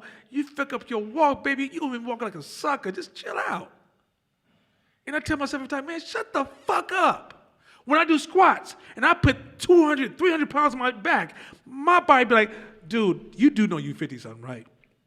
You know that's a lot of motherfucking weight, right? You see motherfuckers laying out with the back broken all the motherfucking time. Your dumb ass will come in this gym with all these young little Asian people and try to fuck with them, huh? Is that what you gonna do? Because you got some kind of ego shit? Why don't you sit your ass down there and see them old people over there on them little machines? Go over there, find your cute machine, put that easy shit on, and get you some sipping water and turn on your phone and read an article. And you know what I tell it? Man, fuck you. But you know what? It comes back every time. Every time. And sometimes it brings fear along. And fear be like, you know, he had to call me through. So, dog, I'm going to make you a little scared right now. I bet you're going to leave that shit through. Leave it alone this time. And guess what I have to tell fear? Fear, fuck you too. Mm-hmm. This is real talk. Y'all think I'm playing this shit up. No, but you know what the fuck I'm saying. Yeah. Y'all know what the fuck I'm saying. So if you don't work out and you don't beat that fucking voice in your mind, I just gave you a fucking solution. So at this point, anybody heard my voice and you tell me you heard this class and you come to tell me like I just was uncomfortable and I didn't want to and I you know I was telling myself this story and that voice got in my head, I'm gonna walk away while you're still talking to me. Bro, I have nothing else. You gave it. I have nothing else. That's everything. But it's one of my favorite topics because it is absolutely where people get caught and stuck.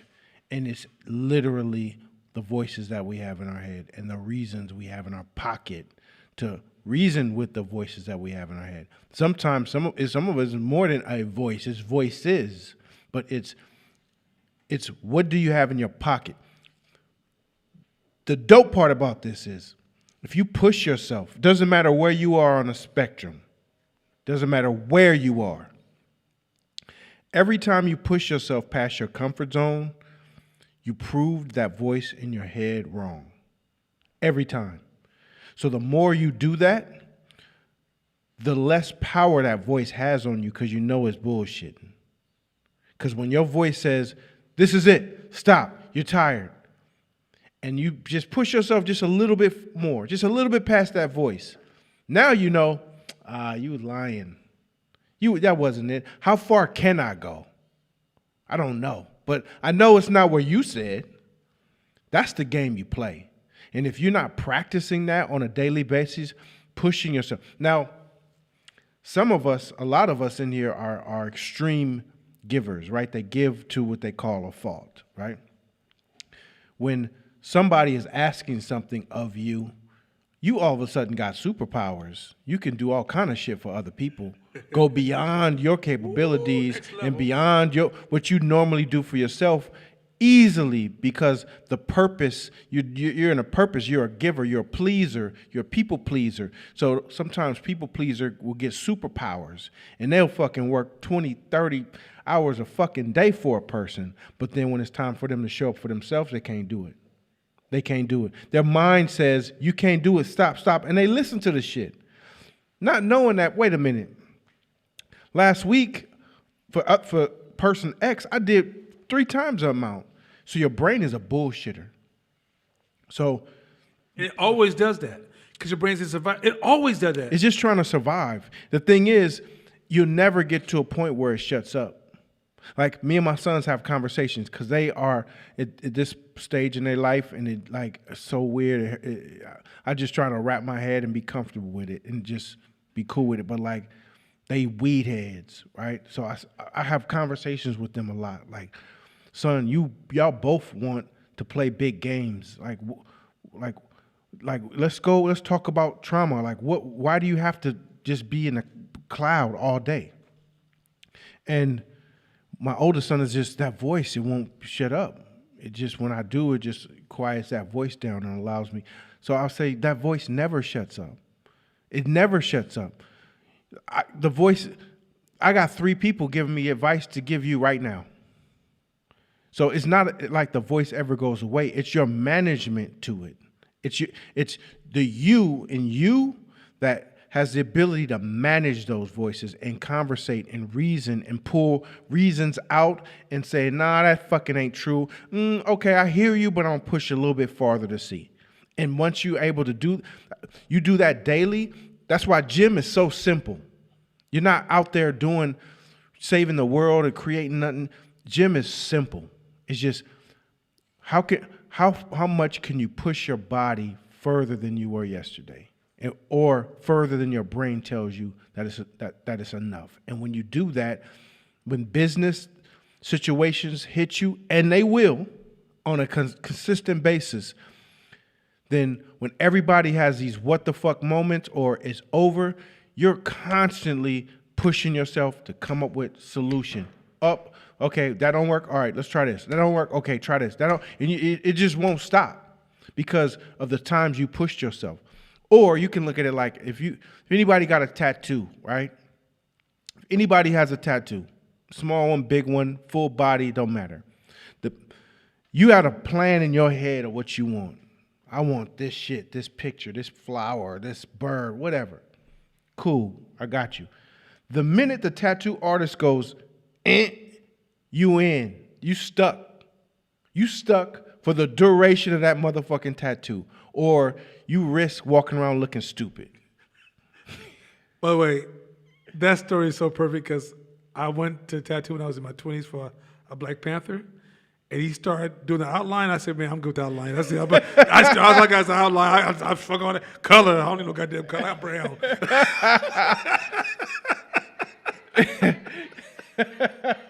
That's a true story. I was like, oh, wow. That's a good one. That's a good one. Man. So guess what you will fucking endure if you got a half colored in tattoo? You're going to try to muscle that shit out. And your body and mind will go beyond what the fuck it thinks it can. To like, make shit, okay, make this happen. Oh, it's on this part of my arm. Okay, go. That's how we got to. And guess what? When you do that, your brain gets used to it and adjusts for you. It gets stronger for you. It gets better for you. So this is, it's the simplest, and it's the simplest shit we preach every week. And I swear to you, this is probably what got me through depression. It's got me through COVID, tough times. It got me through horrible breakups. It helped me reset my brain. Because when you failed, I'll tell you this. When I hit rock bottom and I failed, I lost everything. And I'm sitting there like, fuck. Am I up? Maybe I'm fooling myself. I don't know what the fuck I'm thinking. I got some audacity to think I'm a dirty ghetto kid. I think I can build some shit. It's that voice, right? But how you do anything is how you do everything. Your brain is just neurons and it's pathways, and it's just wins and losses. So I'm in a gym. I'm working out thinking, man, I'm a fuck up. I'm a failure. What the fuck I think? Maybe I should just get a job. Damn, I got 10 pounds. Throw another 10 on that. Your brain just got to win. So now you got a flash of dopamine that said, no, you're not. You got better right there. What if you just would get better? And the next day you get stronger. And it translates that to business. Tight. Translates that to life. Tight. Translates that to family. It's weird. It don't make no sense, but it's true. And so I didn't have a dollar, a dime to my fucking name, but I had that gym and the improvements that I made in the gym. Mm-hmm. It felt like it was translating in my personal life, in my business life, in my life, just from that one area. So I can't explain the shit, but it's real. And if you're not doing it, then you're dying. Your body is dying. So maybe that's another thing. You know, if you're not growing, you're dying, right? So if your body's not growing, your body's dying. So once we hit a certain age, I don't know the age, 27, 28, 30, whatever. I don't know what the age is, but at a certain point, it starts its decline, right? It just does. We get old.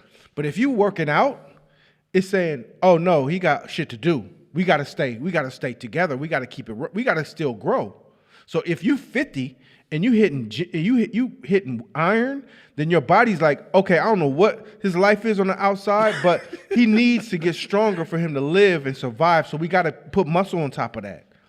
Because so your brain gets active. It gets clear because it thinks maybe it ain't no youngsters around. He's the head of a tribe. So it's fucking important. I don't know what else to say. I had a friend of mine call me and said, "Nana, he went to the doctor and found out his body was a little too toxic. So the doctor put him on a certain diet, and he said the symptoms was he was sluggish, he had low energy, and he couldn't stay with a thought for long. Like if you just started thinking about something deep, he'd be like, oh, that's too much, right?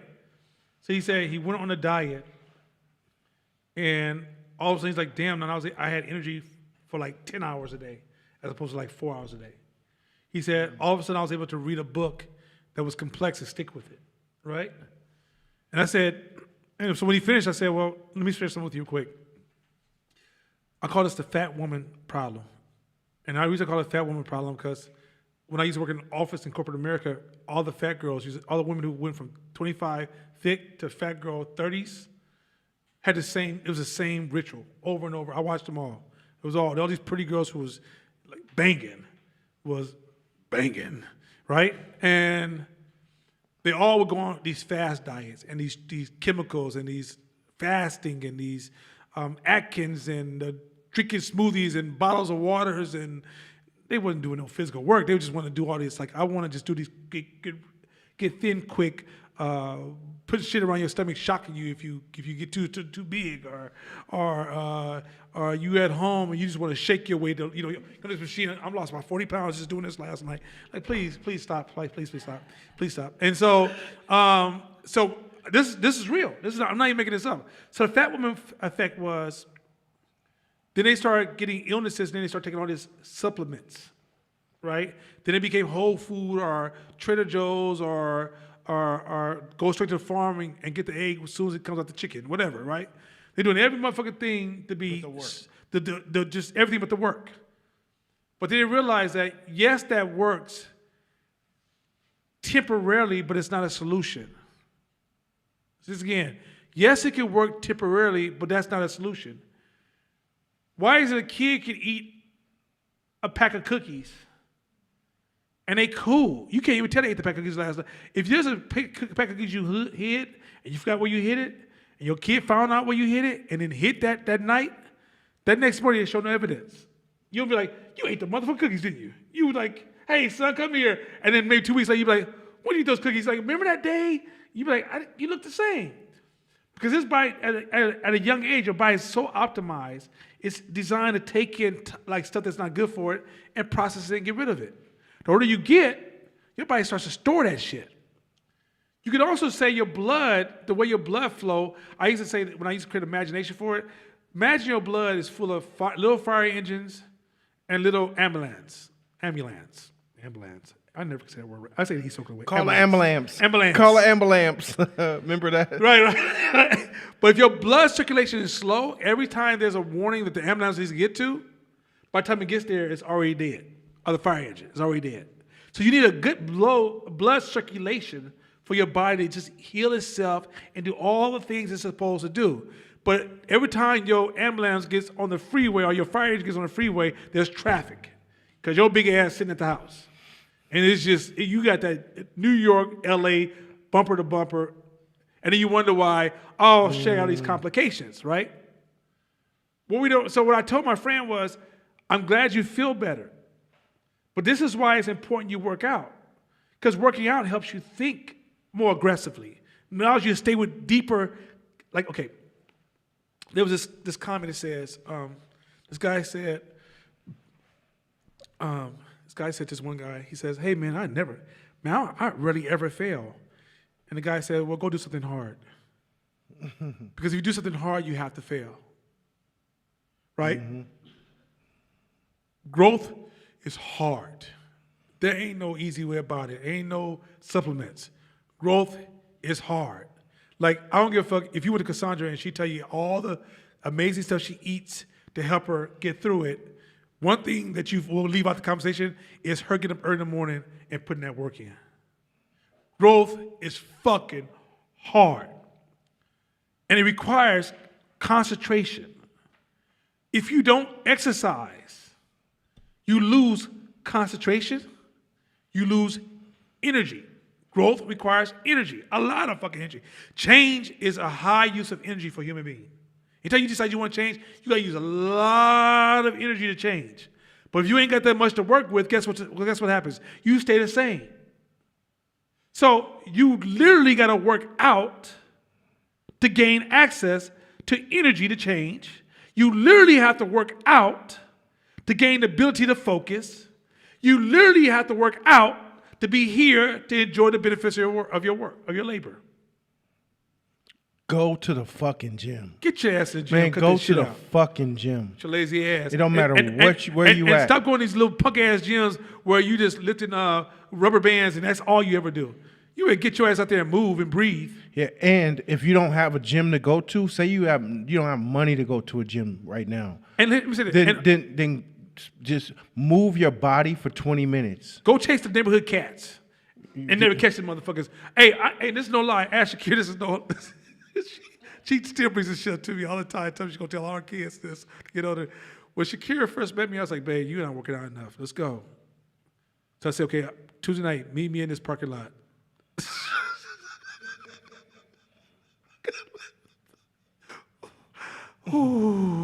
Here it comes.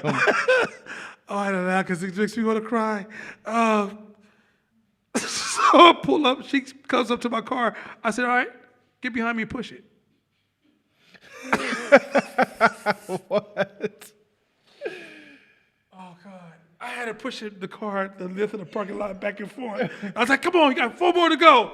I'm in the car, like, just like.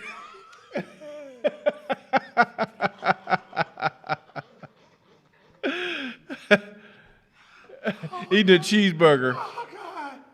Oh God, it hurt me deep in my soul. Oh God, because at the time I wasn't thinking about it that way, but that shit's hilarious now. It was like, because she didn't want to do the gym, and I was like, "Yo, you gotta move. Fuck what you heard, right?" This whole idea of not moving, it's look. And the reason I'm being 100%, pain of working out is relative. If you just started and you never worked out before, small shit's gonna hurt you. Don't look at the person that's like if I decided to start practicing basketball, I can't watch Steph Curry and compare myself to that. Whatever you can do, you need to feel a wall or feel that point of discomfort. I'm talking about real discomfort, not that like that. I didn't even want to be here, so I'm already uncomfortable. That's not what the fuck I said. Real discomfort where you're breathing to the point where you think I'm going to run out of oxygen. Real discomfort where you can feel your chest pounding and you can feel your blood going through your body. Real discomfort where you sweating seriously, like especially these motherfuckers they never worked out before. I don't sweat because you don't move. What the fuck are you talking about? Sweat. It's in there. It's in that shit. Here's the thing too is you can't get away from the pain. Working out is proactive pain. Not working out is there's going to be a breakdown in something and there's going to be pain. I have a friend who's younger than you, I just met him, came to the office. He younger than you. He on dialysis, and he downplays that because he was an old school cool cat, black brother, cool, and everybody looked up to him. So, you know how we in the hood have the ability to make any kind of debilitating addiction, trauma, anything sound cool. So he's like, yeah, I'm on that dialysis. It's no thing. It's nothing. It's good. Like, I knocked that shit out. No, but the reality of it is, it's good you have the mentality to keep you mentally well. But the reality is, you avoided the pain of working out. You avoided the pain of eating healthy. You avoided the pain of drinking and abusing your body. Now you got to deal with this pain. Well, I rarely ever talk about my ex-wife because she's a good woman. But I remember a time when we were up and money was straight and money was good. The first time I hit, she like, I'm going to Dominican Republic. Give me 8 racks. I'm like, 8 racks for what? I'm going to get the whole thing.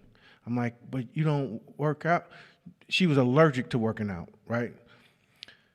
Took that 8,000, went out there, and she came back, and she had a tube sticking out her stomach, and like it was blood and fat oozing out. She had to be bedridden for days, or it'll get toxic in her system, and that shit was like, what the fuck? You enduring all that shit for that? And and at the end of she healed, she was snatched up. I was like, damn, okay. right? They done took shit off in some areas and put it on in other areas, and like, you know, bruh, they Hey, dude, you just showed your manhood to 100%. Okay, shit wrong, but we can do some things. so they didn't botch hella shit up and rearrange hella shit like it was a new human. Guess what happened a year later? Yep. Guess what happened 1 year later?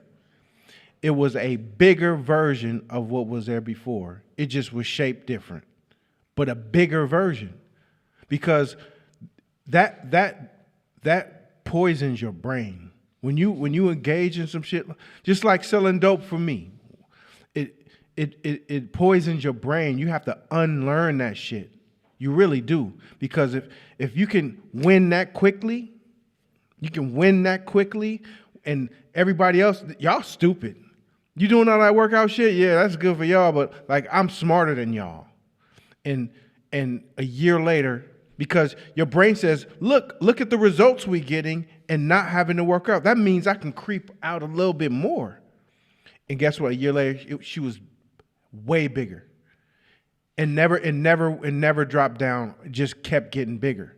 So understand, like, it ain't like push your body and your mind will follow. Push your body and your mind will follow. Oh, I think another thing, to develop a healthy relationship with the world around you. Stop thinking you are God. Human beings, remember I said at the retreat, you become stronger by accepting your limitations. There's human limitations. I mean, I don't get to just jump off the Bay Bridge every day for a swim. That's not a good call. Not a good call at all. Limitation of a human being is don't jump off the Bay Bridge. That's just guaranteed. Don't jump off of any building without gear. Not a good call. Not a good call. Well, some of y'all making decisions about life as if you don't have to answer to life. Life has rules. Too many of you guys have grew up your whole life living in a world of what if I could just dream about being what I want to be and do what I want to do with the unskeptical, and your brain wasn't skeptical. And because you was a skeptic, you kind of went into this, this is where, I'm an imagining person. I think I should be able to say this, do what I want to do, feel what I want to feel, and just be who I want to be. Here's the funny thing is life has rules, and you don't get to bypass them. So the better you develop a rich relationship with those rules, you can still have the happiness you're seeking. It's just that you have to abide by the rules, the laws of life. And laws of life says you're not going to be here forever. Laws of life says you don't take care of it, you die. Laws of life says that people don't have to fuck with you because you're not that important. And so once you understand these laws, and then there's other laws that says, how do you get people to fuck with you? There's laws that says, how do you become successful? There's laws that says, how do you become happy?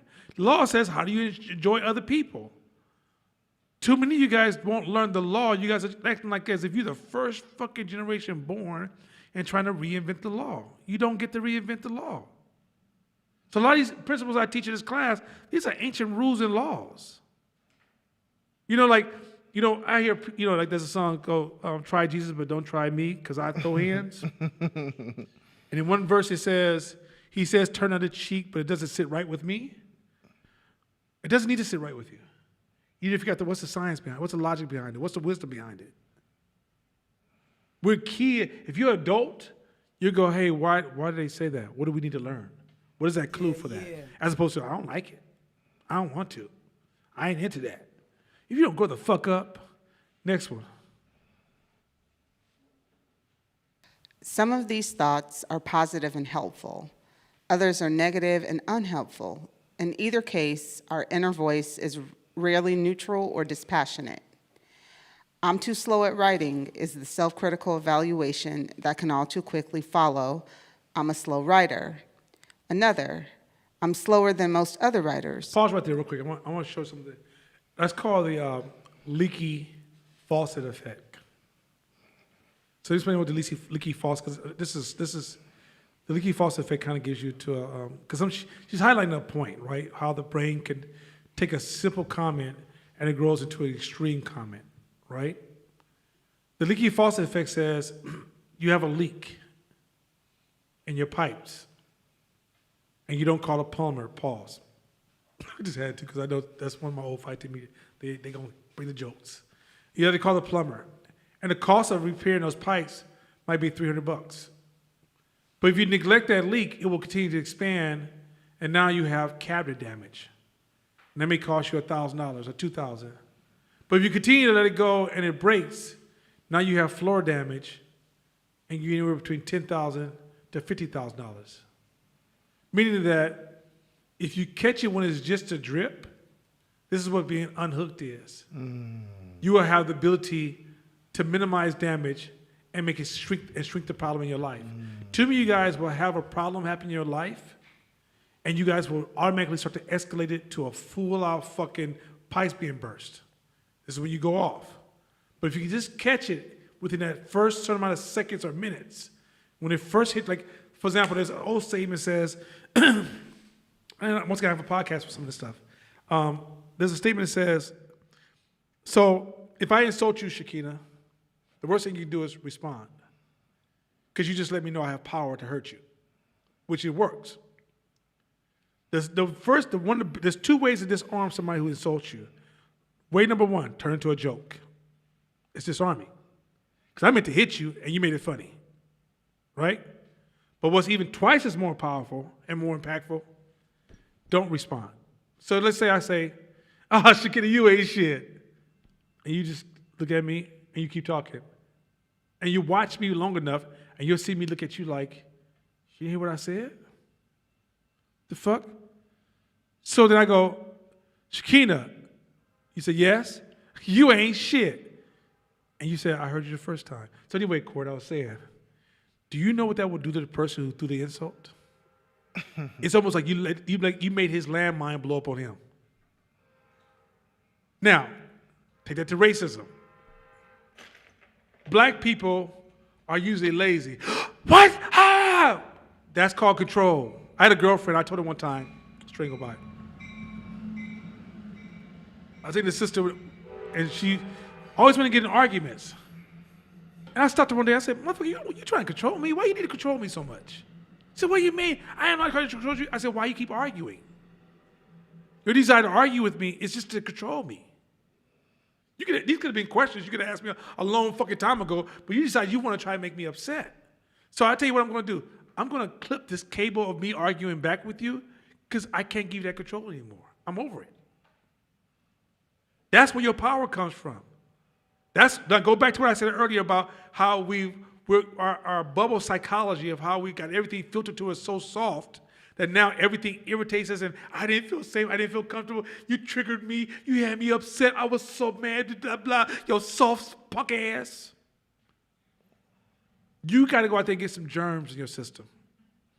And when you get some germs in your system, you'll learn eventually to the point that somebody say, hey, your hands are dirty. You're like, man, give me that sandwich, man. I'll worry about that later on. Like his daughter said, I got to take a piss. You over here talking about the toilet dirty. I got to take a piss. Right? By you accepting the reality, it's not saying that we're saying that she should wallow in piss or I should eat sandwiches always dirty. But some of y'all, let's make it 100. You'll go somewhere on a vacation. And you don't eat beef and pork, and all they got is beef and pork. Some of you motherfuckers will sit there and just keep picking at the lettuce. Man, eating beef and pork one time ain't gonna destroy your fucking diet. But you so soft and you so pure, and then you wonder why at the end of the day you don't really have no real friends around you. You're too pure for friends. You're too pure for every fucking thing. I'm not saying that don't have a diet and eat good and take care of yourself. I'm saying if I'm straight, like I remember we went to that fucked up ass town in Tennessee, Riley, Tennessee. Oh, that motherfucking punk ass. That was the worst motherfucking town. That shit, I thought, look, if they forced me to stay in that town 2 more weeks, I would have came back to Oakland talking about, yeah, I just did 2 weeks in prison, bro. It's nothing. Kind of dude I am. That shit was the worst fucking town in life, right? All they had was Kentucky Fried Chicken and another fast food. And guess who was sitting at the fast food spot? Let me get that real quick. Let me get this. Let me get that. As soon as I got back to where I could get what I want, I got what I want. That's survival. Some of y'all can't. Of course you run across how often do you deal with white racist people? When you deal with them, how do you ever rise above them? Or do they always just punk you up with words? Next one. Keep going. Keep going. Finish that one up. I just want to say that you, Kev, and Court, y'all are just adorable in your red Man, will beanies we today. stop? Will you? Wow, he got a red hat too? Y'all are it's adorable. Whatever, man. Whatever, man. Look here. Y'all look adorable in your beanies. Stop Whatever, it. whatever. Stop it. Whatever. Hey, I heard you the first time. Because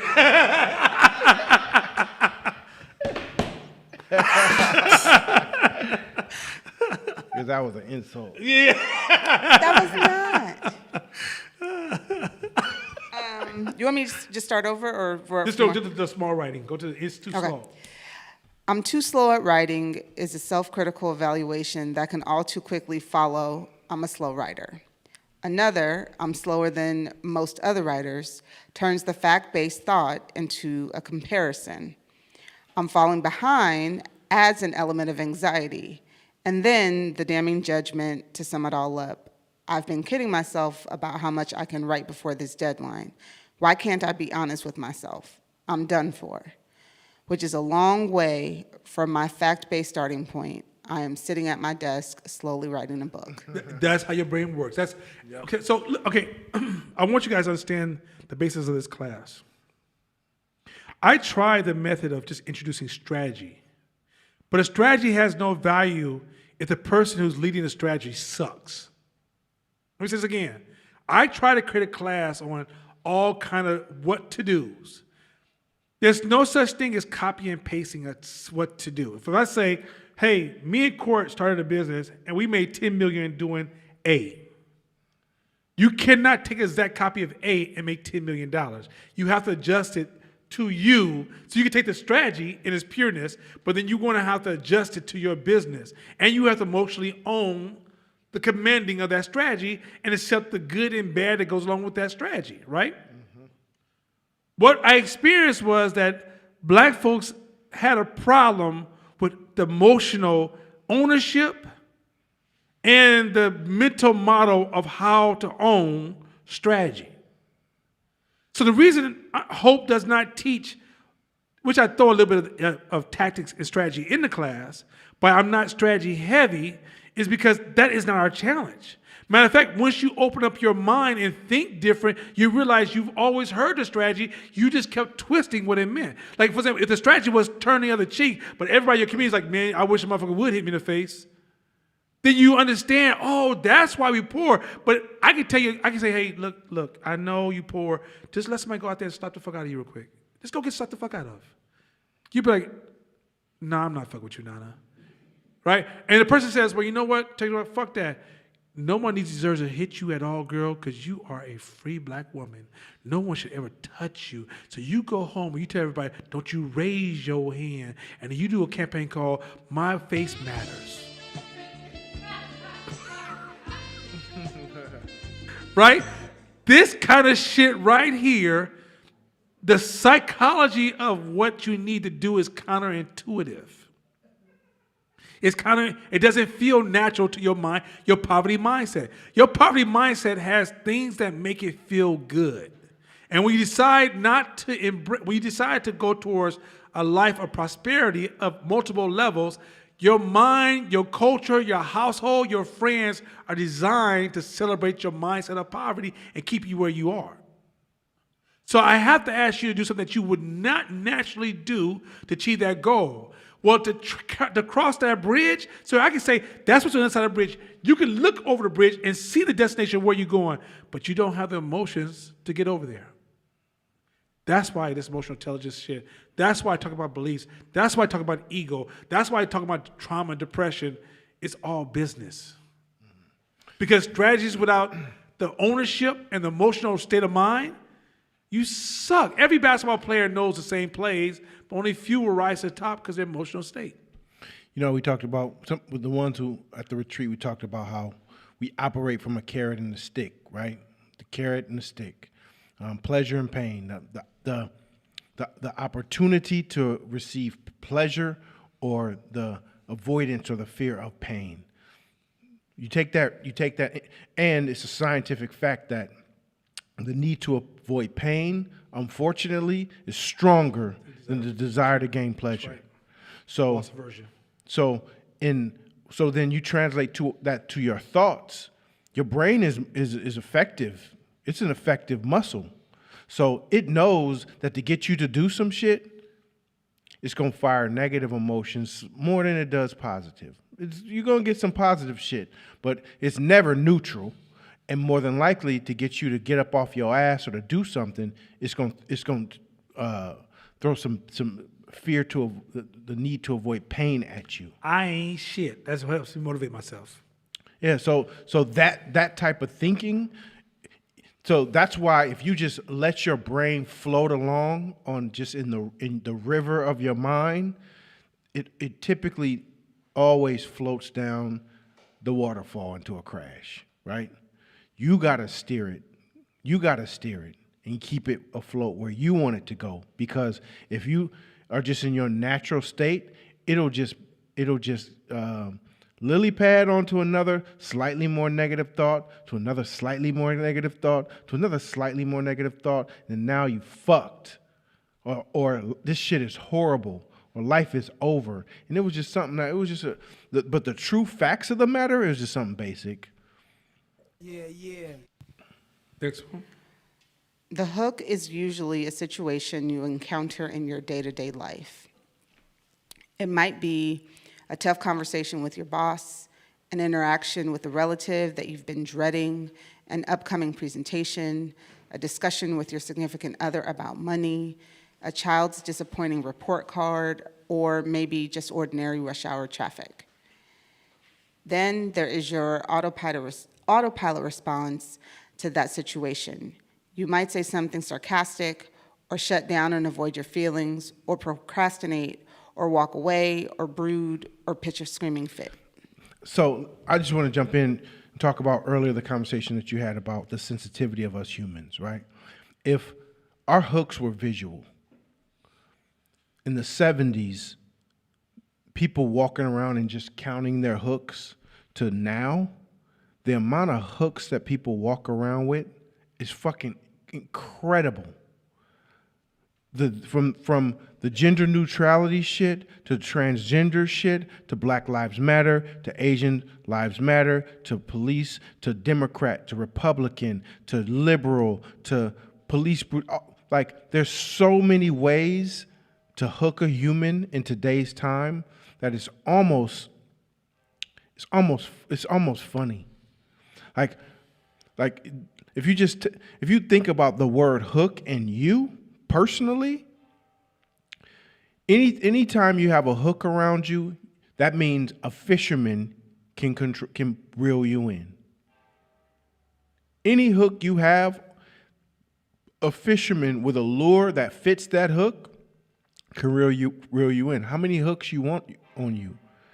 The idea is none, because you're fucking vulnerable. And then you walk in these streets and you got 47 hooks on you. So then it's like, I don't even need to, I could just analyze up, there it is. And you're hooked means you don't have a choice. Hooked means it's a foregone conclusion that it's a wrap for you.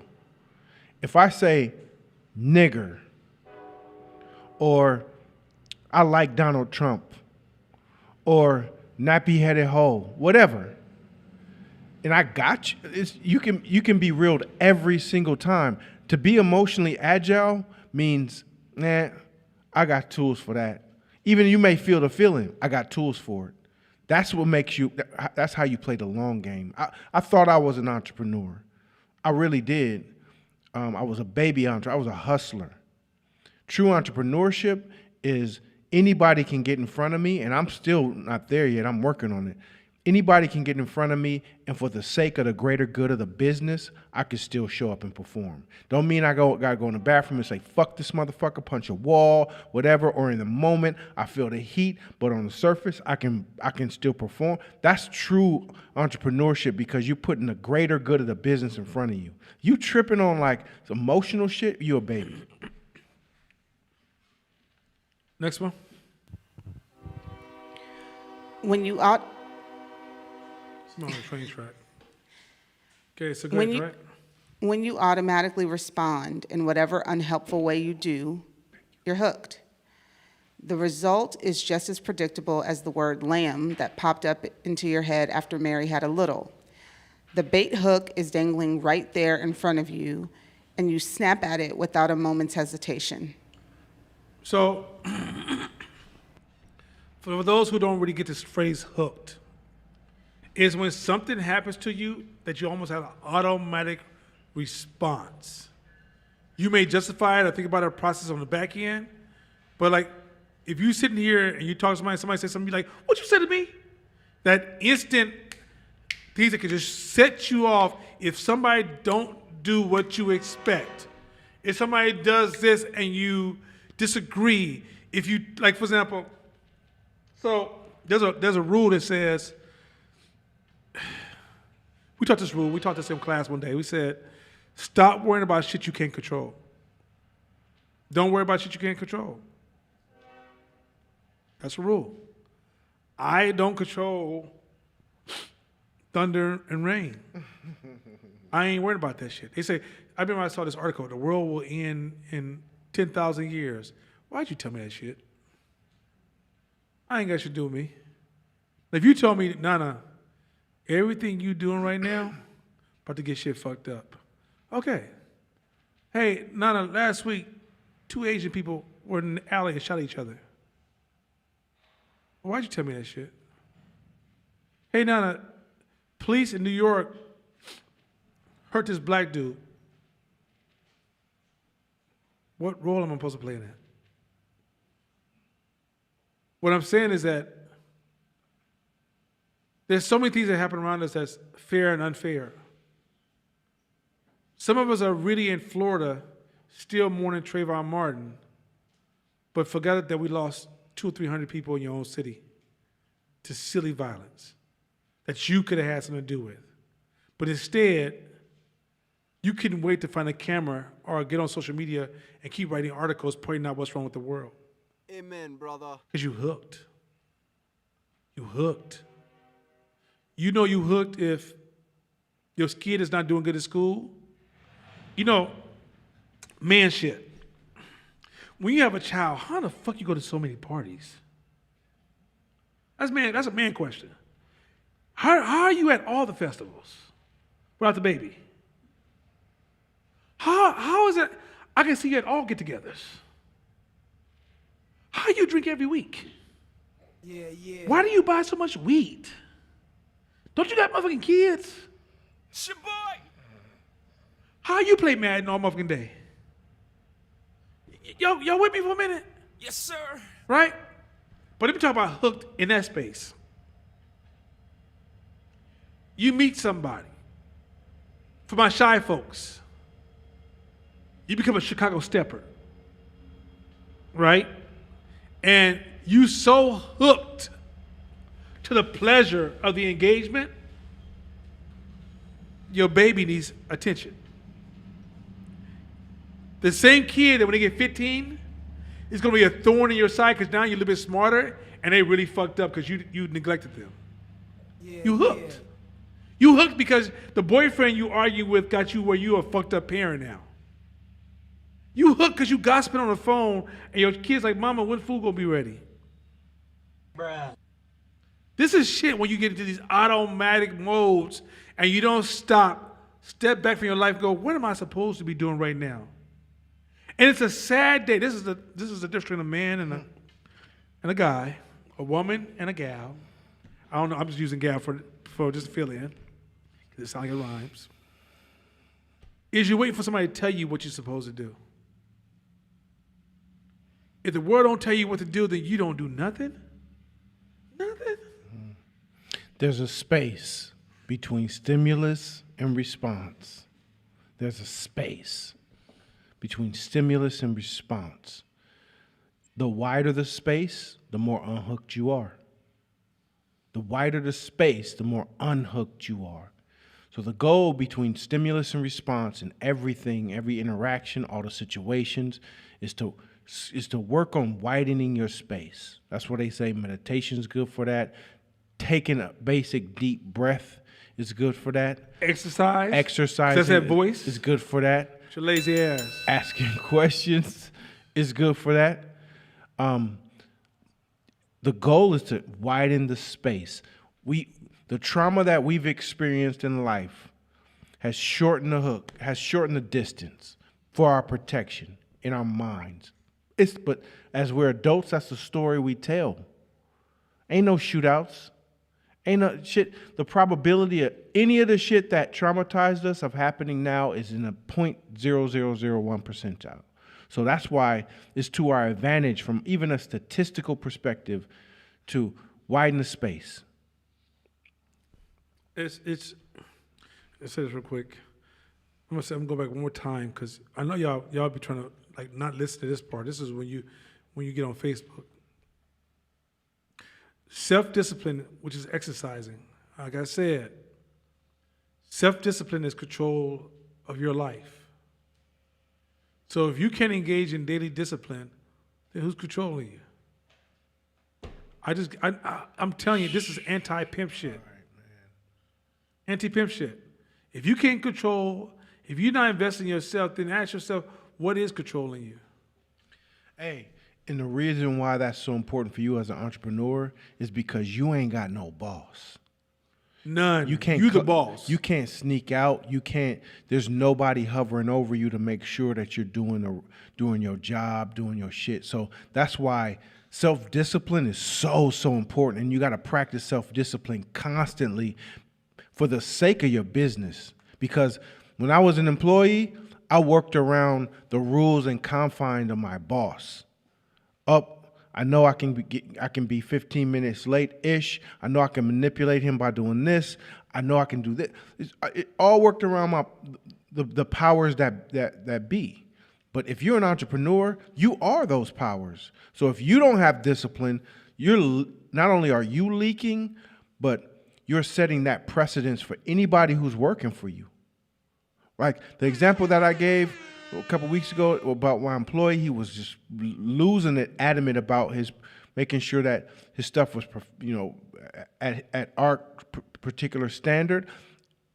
I was irritated, but then I thought, damn, that's pretty dope that he's that, like, we built this culture that he tripping that hard. Because, like, you got to practice self-discipline. You got to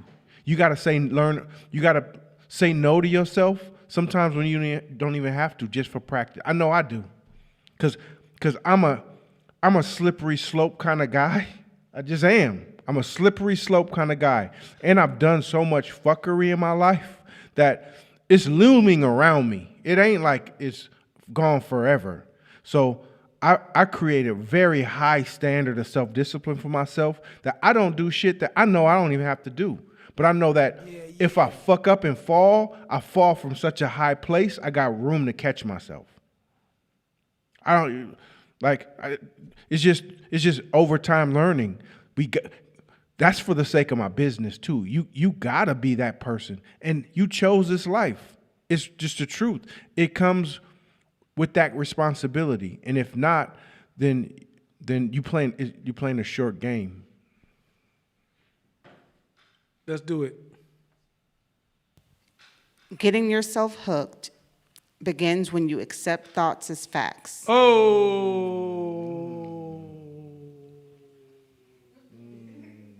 You said self-thoughts is what? Facts. Oh, okay. Facts. Yeah. If you start separating thoughts from facts, maybe you realize that half the shit you talk about is only in your head. Like, you'd be surprised how, let's say you come home, or you're on your way home, and somebody cuts you off in a car. What is fact is they cut you off. The why is your thoughts. What you feel about it is your thoughts. What it means to you is your thoughts. You know, self-hatred and black on black racism, I mean, like, what's wrong with these niggas in these streets? It's nothing but thoughts. So, for example, you live in East Oakland, and you see certain behavior you don't like, you see another black kid the next day, it's easy to project that thought and not even sit down with that kid and go, who are you, what's happening with you, and realize it's different facts. Mm-hmm. You will become, eventually, this is what the sad part of it, It's innocent when it first starts. It becomes prison as it grows. So you got to gain control of it while it's in its early stages, because as that thought grows, for example, if you say people don't care on the freeway, they don't give a shit about nobody.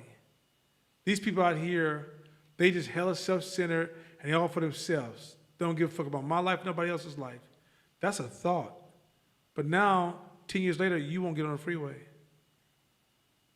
Fact. Separate thoughts and fact. Keep going. I'm no good at this. I always screw it up. Often, you then start avoiding situations that evoke those thoughts. See, I just said that one. That's yeah, go ahead. I'm not even going to try. Or you may endlessly replay the thought. So I'm not even going to try turns into, let me say this real quick. And I have a fear of trying that. Or you load yourself up with everything but that. So, okay. I'm going to talk man shit for a minute. Say you're a young man and you're scared to get at women because it scares the science of rejection scares the shit out of you. You're that kind of weird dude that tries everything.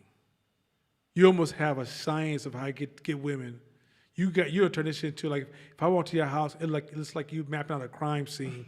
You got pins and yarn drawn between lines and data and mathematics. I know men like that.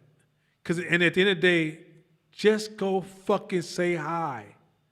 They have some shit like, push me down. I'm not even exaggerating. Push me down. And when she come by, push you down. And they have a complete motherfucking plan as opposed to just go say hi.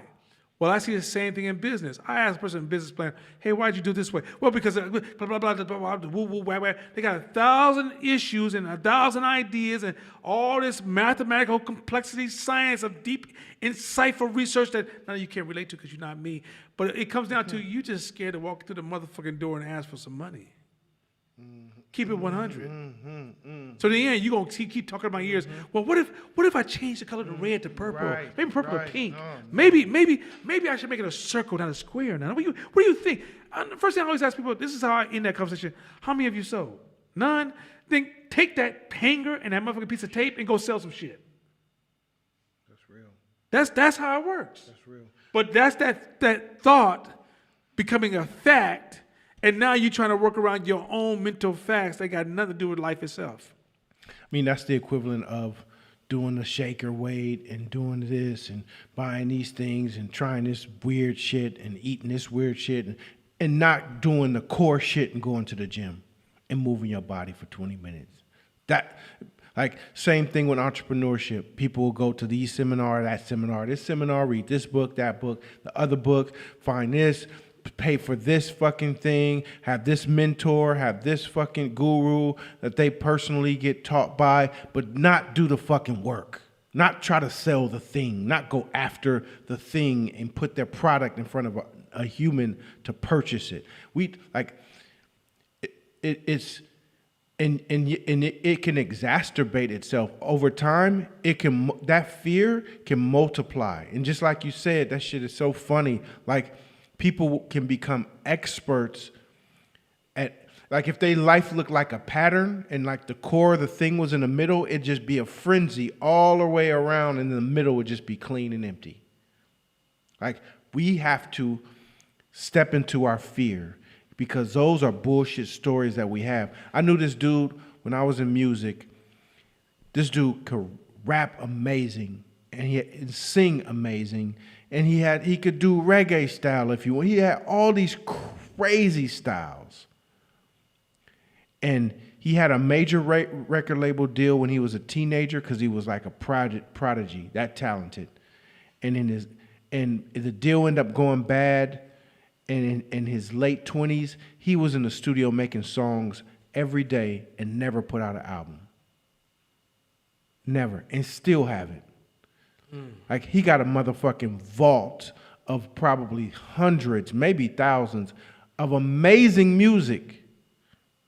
But because of that fear, he dabbled all around it, everything he could do except putting out his own album that I'm making this for my album.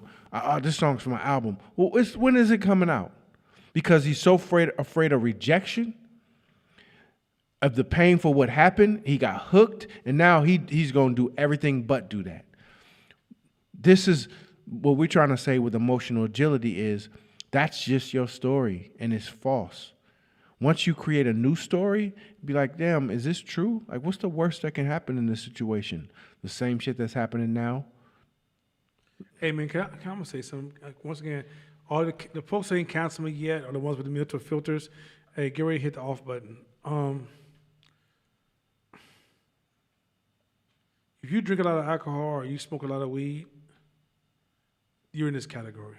Unless you got cancer or you're dealing with some serious physical illness where you don't want to take a harder drug that, let's say you got a fucked up back, disc is fucked up, and they got you on Vicodin and Motrin, and you say, well, now if I smoke weed, I can actually get through it better. I'll leave you the fuck alone. You're not my person I'm talking to. If you're that person that says to me, I smoke weed and drink because I just came back from fighting war in Vietnam, and I got my leg blown off, and I watched my best friend die right in my arms, and his head shot a bullet right through his head while we were shaking hands. I'll leave you alone. If you grew up in motherfucking East Oakland and you smoking weed because other black folks are smoking motherfucking weed, fuck what you heard. You weak. Ooh, yes, bold. You know why you weak? Because you're avoiding something. The strength is go after what you're avoiding. It's look, man, I smoked weed before. It's boring if you just, you know, it's like if you got a nice car, but you only could drive it on the freeway by yourself, but no one will ever see you. It loses its value. Smoking weed and not attached to any type of avoidance doesn't have much value. Drinking alcohol is not tied to any kind of avoidance, doesn't have much, and I ain't talking about like casual sip. I ain't talking about you smoke weed every 6 to 8 months. That's not what I'm talking about. Like if you went to a party and everybody's sitting around and maybe you hanging out with Snoop Dogg or some shit, and you be like, yo, just hit this shit. No, I can't, because I hate the way that shit feels and smells. All that shit sucks. I'm talking about habitual, I gotta smoke weed at least once or twice a week and more. You might say, well, no, I don't mind being weak. Then get the fuck out of this class, because it ain't for no bitch-ass people. This class is for strength. At the end of the day, you talking about doing some strong shit. Don't sit in this class for 2 years and realize you ain't gonna be shit. Either decide to be shit or get the fuck up out of here. I don't need the motherfucking money. I'm here to make some warriors strong. The people gonna run with me, we gonna run this motherfucking race. But this ain't a game. This ain't a motherfucking game. And so what bothers me about this shit is that motherfuckers want to be in this class and practice weak shit. Do not talk to me with your weak shit. Fuck you and your weak shit. Look, every motherfucker on this earth, there's a lot of motherfuckers gonna hit grades. I'm never gonna know and never gonna give a fuck. You can join that group, really easy. I don't give a fuck. But if you want people to give a fuck, and if you want these benefits, this class is not, I told you that class is down the hall with the soft motherfuckers, and they burning incense right now, and they got little things, they going ching, and they all wearing dress, even the men. Go down this fucking hallway. But in this motherfucking class, we about to do some shit. And if you're gonna do some shit, face your discomforts to find your strength. Your strength ain't gonna be delivered to you because at some point, the guys will say, you're it now. I'm calling you until it's time for you to step up. No, your number's been called a long motherfucking time ago. You've been fucking around and practicing distraction. Yo, here's the deal. Fail on that shit. The problem is not, a lot of times we playing this cool shit. We're playing it cool, this perfection game. So you either dealing with your trauma and you're dealing with your avoidance through coping mechanisms like that. Knowing that there's some shit you need to work on. Weak. It's not about over the shit. It's not about whether or not you have the capabilities. What it is you're not trying. Ain't trying for shit. Gonna keep drinking and smoking and shit. You ain't And trying to be trying. cool and shit. Man, fuck your life. You ain't trying. The point is you gotta try. You got to try to say, man, look, I know I'm avoiding shit. I know I'm avoiding this thing. I'm going to try. I'm going to go for it. Damn it, I failed today. I'm going to keep trying. Damn it, I failed again. That's okay. I'm going to keep trying. And the goal is to keep trying. And I fuck with those. Let me say this real quick.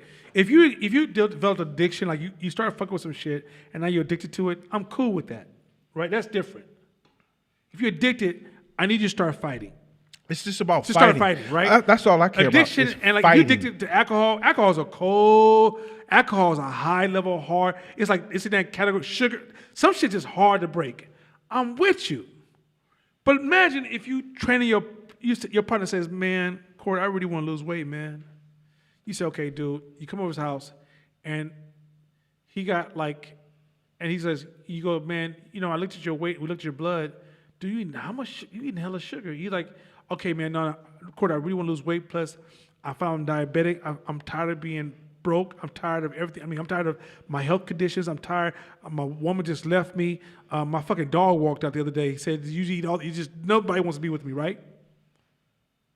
So you say, "Okay, cool," and you commit 6 months of sacrificing your time.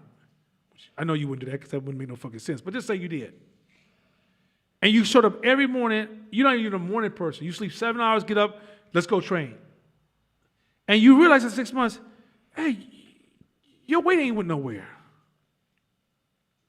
And you walk in his house, and you happen to go to the bathroom, and his medicine cabinets, he has Twinkies. You come out the bathroom like, you motherfucker. Right? That's what I just said to you about this class. I'm spending this time with you, fucking with you, doing everything I can to work with you, and I'm willing to work with those who says, "Hey man, every once in a while, no, I was at the store and I got me a Twinkie, and I got to work on." That's different. But all you doing is you front because you take out your refrigerator and you hit the Twinkies all around the house. Right. Man, fuck your life. Do not waste my time. When you're ready, the teacher will come. But don't sit there and act like, "Oh, I'm out here, no one cares about me." The first person that has to sign up for caring for you is your fucking self. And then the rest of us will start to get in line. Yep. So when I say fuck your life, I'm only agreeing with you because that's what you keep saying every day. Fuck my life. So if you say fuck your life, I'm like, you know what? Fuck it. Who am I to go get chauffeurs? You're right. Fuck your life. See you later. Mm-hmm. It's like the hoop team I used to watch where everybody wants to be good and everybody wants to start and be on a starting five, right? But in practice, you see the kids who shrug off on the drills when the coaches ain't looking. You're supposed to run lines. Your foot's supposed to touch the line, and it's supposed to touch the line. And they run, and when the coach's not looking, they just do a little foot out, boop, where don't touch the line because they're just curving off a little bit. And then when it's time to do push-ups, when the coach walks around the kid, they're doing full-on push-ups. And when they go to the other side, they're doing little hump push-ups, the little humps. They're just humping. Because any moment that they can get to shrug some shit off, they will. But guess what? All those little micro cat-offs, we'll call them micro cat-offs. That's the most scientific hood shit. Yeah, I like it. I'll write that in my Little micro cat-offs that those kids doing are adding up. So then when it's time to perform Facts. and play, you can see it on the kid. He not strong enough, he not fast enough, and he got lack of integrity. So then his mama wants to run up and complain to the coach that he ain't getting no playing time. And the kid ain't performing. It's on you. Like I said, And a great coach will say, "Fuck your life." hey, sit your ass down. And like I said, like I've been addicted to all the shit. I've been addicted to weed, drink, alcohol, sex, porn, all the shit because that's just my truth. And I knew that there's no way that I'm going to be able to perform in life at a high level being stuck on that shit. So I had a choice.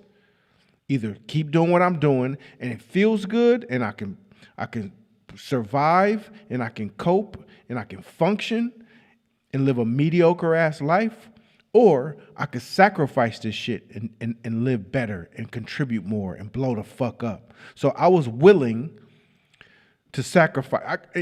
And I created these stories with myself to where I put alcohol up against this successful life that I wanted to live. Here, okay. You want it? Okay, cool. Let's put them up against each other. Here's all the shit that you have to gain with this life, and here's drinking. To where I'm like, man, fuck drinking. I can't pay child support because I bought me some weed last week. Kiss my ass. And all the other shit. And like, and guess what? I jumped out there and I stopped. And then I get into a party or situation, or I realize, damn, you a little bit more confident when you just a little bit loaded. You're just a little bit more confident. You're a little more outgoing because you're an introvert. So when you're a little bit loaded, you got a couple drinks in you, you feel like the life of the party. So damn, I need that shit. I need it when I go out. I need it to communicate. Because guess what? When I stopped, then that introvert nervous shit is all the fucking time. So you create fucking stories. But again, is it worth it? Is it worth the life that you want? So if you saw him at a bar next week and he was having a sip of alcohol, that's not what we're talking about. If you saw somebody in his class smoke a joint once every purple moon, that's not what I'm talking about. That's not a pure thing. Can you smoke weed and be successful? Yes. I know white boys who smoke weed as successful, but the weed is not an addiction to them. They smoke it they do it almost like a ritualistic type of engagement, right? Some of those I know are very, very successful individuals. Growth requires such a self-awareness that when you're using it as a form of escapism or a form of addiction or a form of avoidance, that shit's weak. I'm not here to say you can't enjoy the pleasures of what, 'cause high doesn't mean anything to me, but doesn't mean anything to anybody else. And I accept that 100%. I even know, you meet some rich white people who could even do a little bit of cocaine every purple moon. That's really too strong for me, but that's true. All I'm arguing is that it's when I start to see you skip out on yourself and your responsibilities in the name of alcohol or weed. If you so drunk you missed your child's game the next morning, or you bought weed where you can't pay child support, that is beyond unacceptable. That's a problem. If you're at a point where I need it, you talking to somebody, you get stressed, I just don't give me a joint real quick. I need to give me a drink. That's what made me stop drinking. I got mad. I was 21. And I got mad at a girlfriend. I said, I need to go get drunk. And the next morning I woke up and said, wait a minute. How did I just create a vice for myself? I literally told myself, I was like, what are you?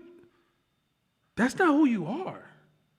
I need to figure out how to get stronger so a woman can't put me in that position, which is, let me rephrase that properly.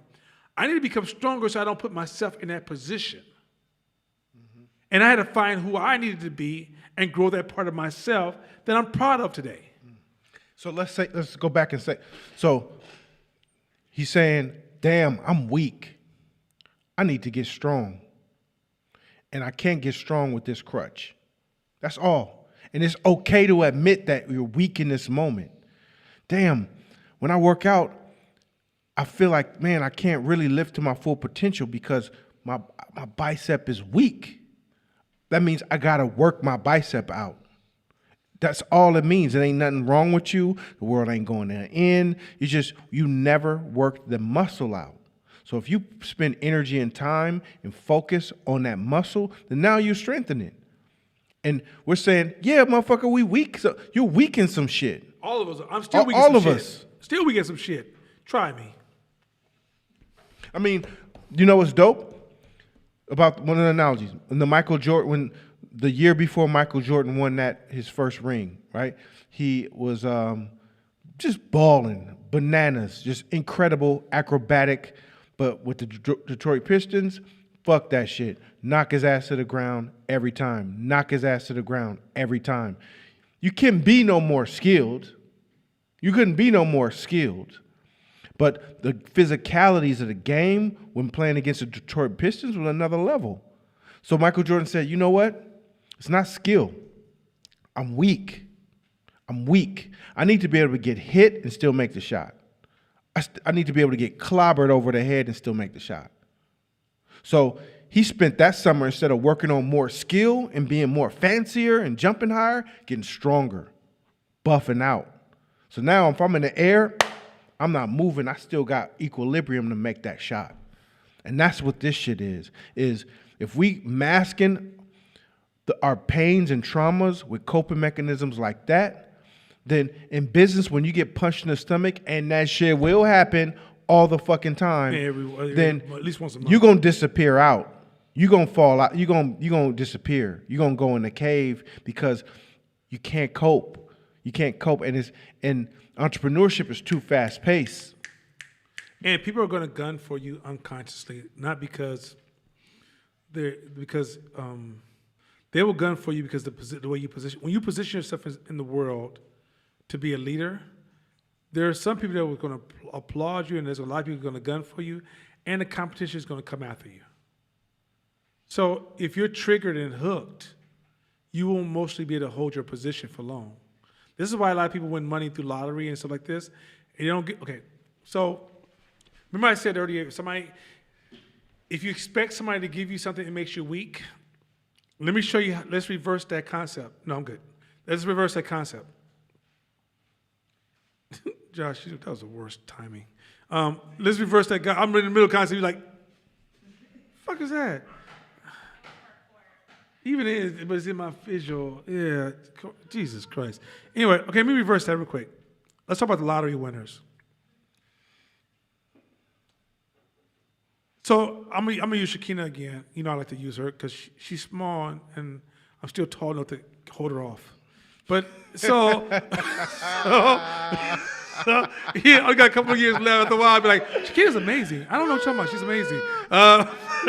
Hold her off. Yeah. Like a wild Yeah, hold her animal. like She's like a badger, a wild badger, a windmill. Yeah.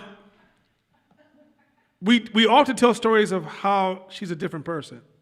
She's so different that my business partner don't remember the old version of her. He don't remember she used to be around. He said, I can't imagine you were around here. I'm like, dude, she used to look at you all the time. You irritate her. He's like, because he can't see the comparison between the new her and the old her.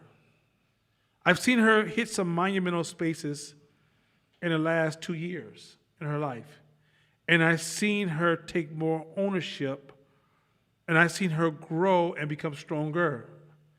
And nowhere near are we trying to argue destination. I'm not trying to argue destination or she's in the godly level of business performance. When she get there, her numbers will reflect that, and what she builds will reflect that. So at the end of the year, if her business says you made $500,000 or $1 million, I can promise you a large portion of that money is going to be invested in her business. Stocks are designed to prep her to create runway in case things go bad. But if you gave Shakina that money the first week I met her, that $500,000 would have been gone in 2 to 3 months, flat. Because what made her strong was the journey she took. But if somebody just gave her that money, she'd never be able to show up to the gift properly to take it to the next level. I want you guys to hear what I'm saying here. Yeah. Strength is required and the journey is required because the journey earns you your position. Mm-hmm. No one can give you the position, and nor are you supposed to be blessed in the position. When you go through something, that $1,000 changes its face. So now it's in the next 5 years, if you give her $2 million, she will be a proper steward of $2 million. But if you give her $2 million right now, she's going to be a fool. Because there's values that go along with the economic growth and keeping it. Then this is what happens. Well a lot of said. people get all that money. Well said. They haven't went through nothing that requires growth, and they do what a fool would do. And when you hear the stories afterwards, you're like, what? Huh? They always say, man, if I would have had a chance. Yes, if that person would have earned that money, they would have did all the right things. This is why no one can accelerate your growth, because once they go away, you fall just as fast as you rose. Well said.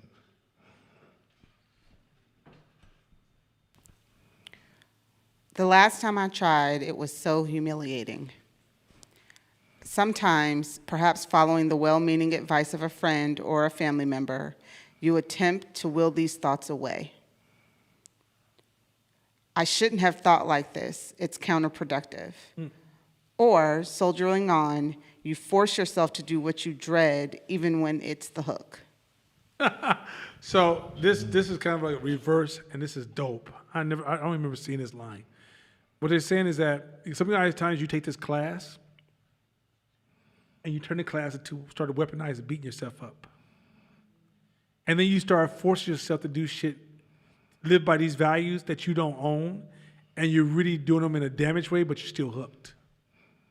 And so because you're not ownership of a value is when you've taken the seed, like, okay, for example, we're reading a book, the Mental Model book, and I told my business partner this, I said, not only do you need to read this book more than once, but you can't read it fast, because these are all major seeds that can grow into crazy forests. And so when you plant the seed in, it's important to let that seed get into your system and then start to change and integrate and mutate in your system to the point that you're a different person. I said, let me give you an example.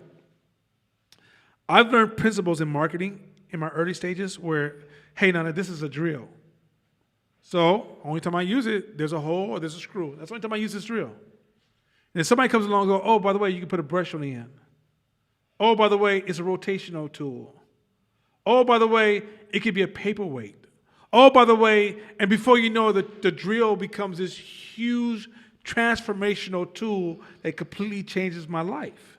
But often we're limited to what we can receive from these ideas because we don't own them, we just adopt them.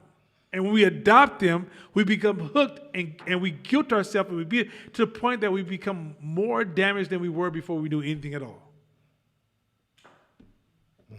Any questions online, by the way? So just, because I'm going to do one more slide if we don't. Hit the last slide. Let's do this. Instead, thoughts come fully accessorized with visual images, symbols, idiosyncratic interpretations, judgments, inferences, abstractions, and actions. This gives our mental life a vibrant intensity. But that's the key word.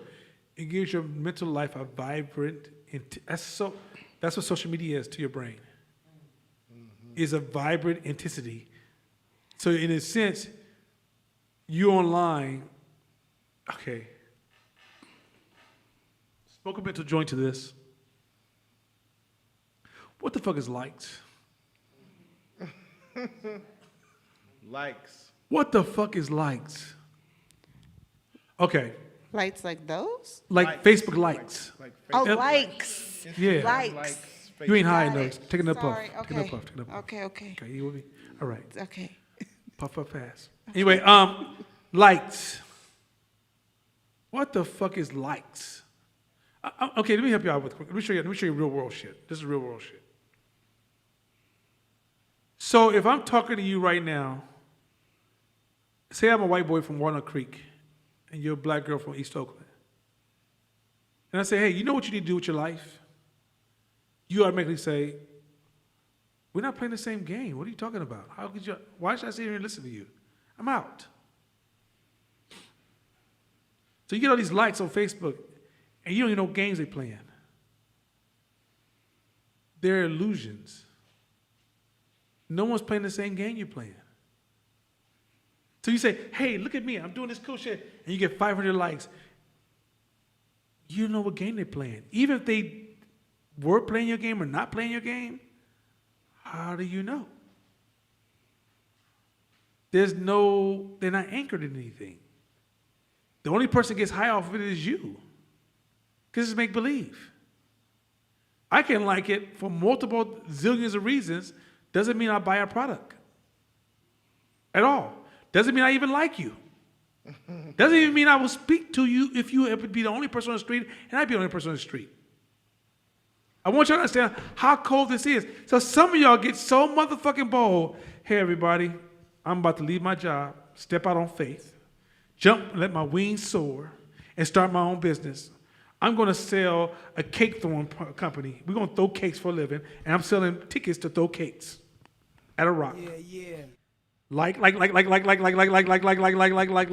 to work the next day. You know what? People believe in my idea. Fuck you, Nana. Fuck you, Court. Fuck all this deep shit y'all talking. I'm gonna be throwing cakes at rocks. And I believe this is a brilliant ass idea. I'm gonna personally make all the cakes, and I'm gonna have customers come in, buy the cake, throw the rock, and take care of my family, buy a mansion, and fuck all of y'all. And I'm gonna take a loan out on my house and drip drain my 401k because I believe in it that much. Come on the now. Bible talks about faith, right? Man, of a mustard seed. because you know I'm a Christian. And I love me some Jesus. I'm from Cogic, C-O-G-I-C with periods all between the words. Church of God in Christ. In Christ, because I am in Christ, and I believe this is the best idea to make right now. So then cool. See Because what guess happens. what? I got 500 likes the last time I put up a picture of me in a bikini holding a cake.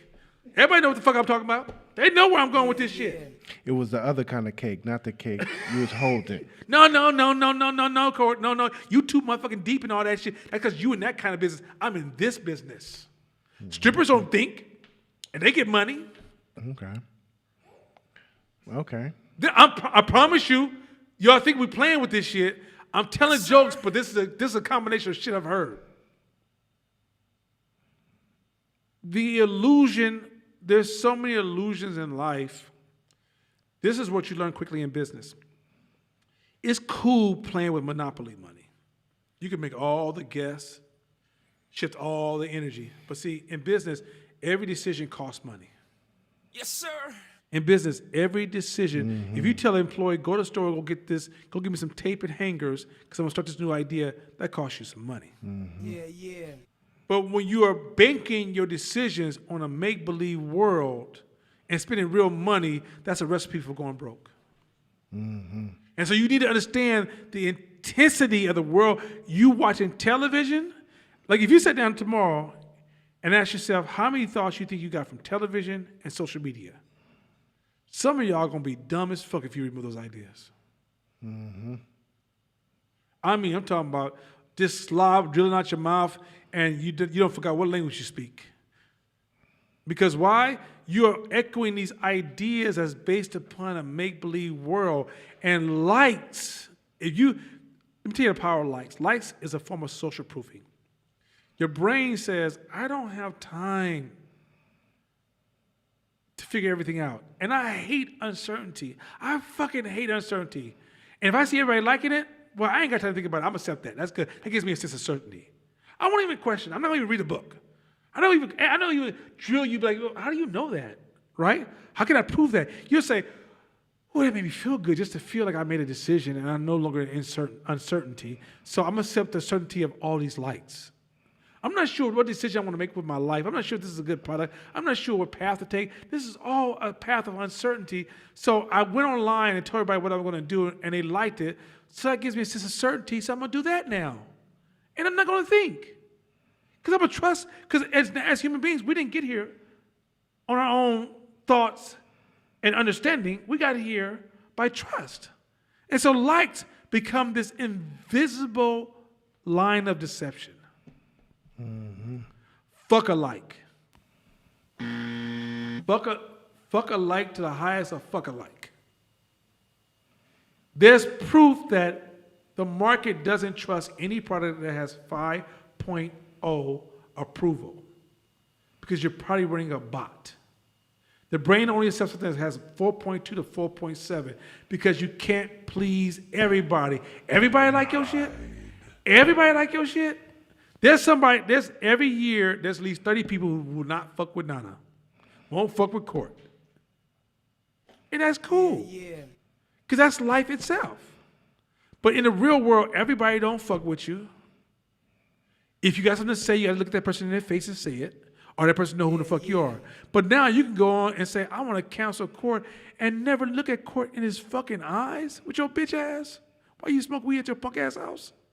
With your Twinkies in the fucking bathroom in the cabinets? With your soft ass. I have nothing to say.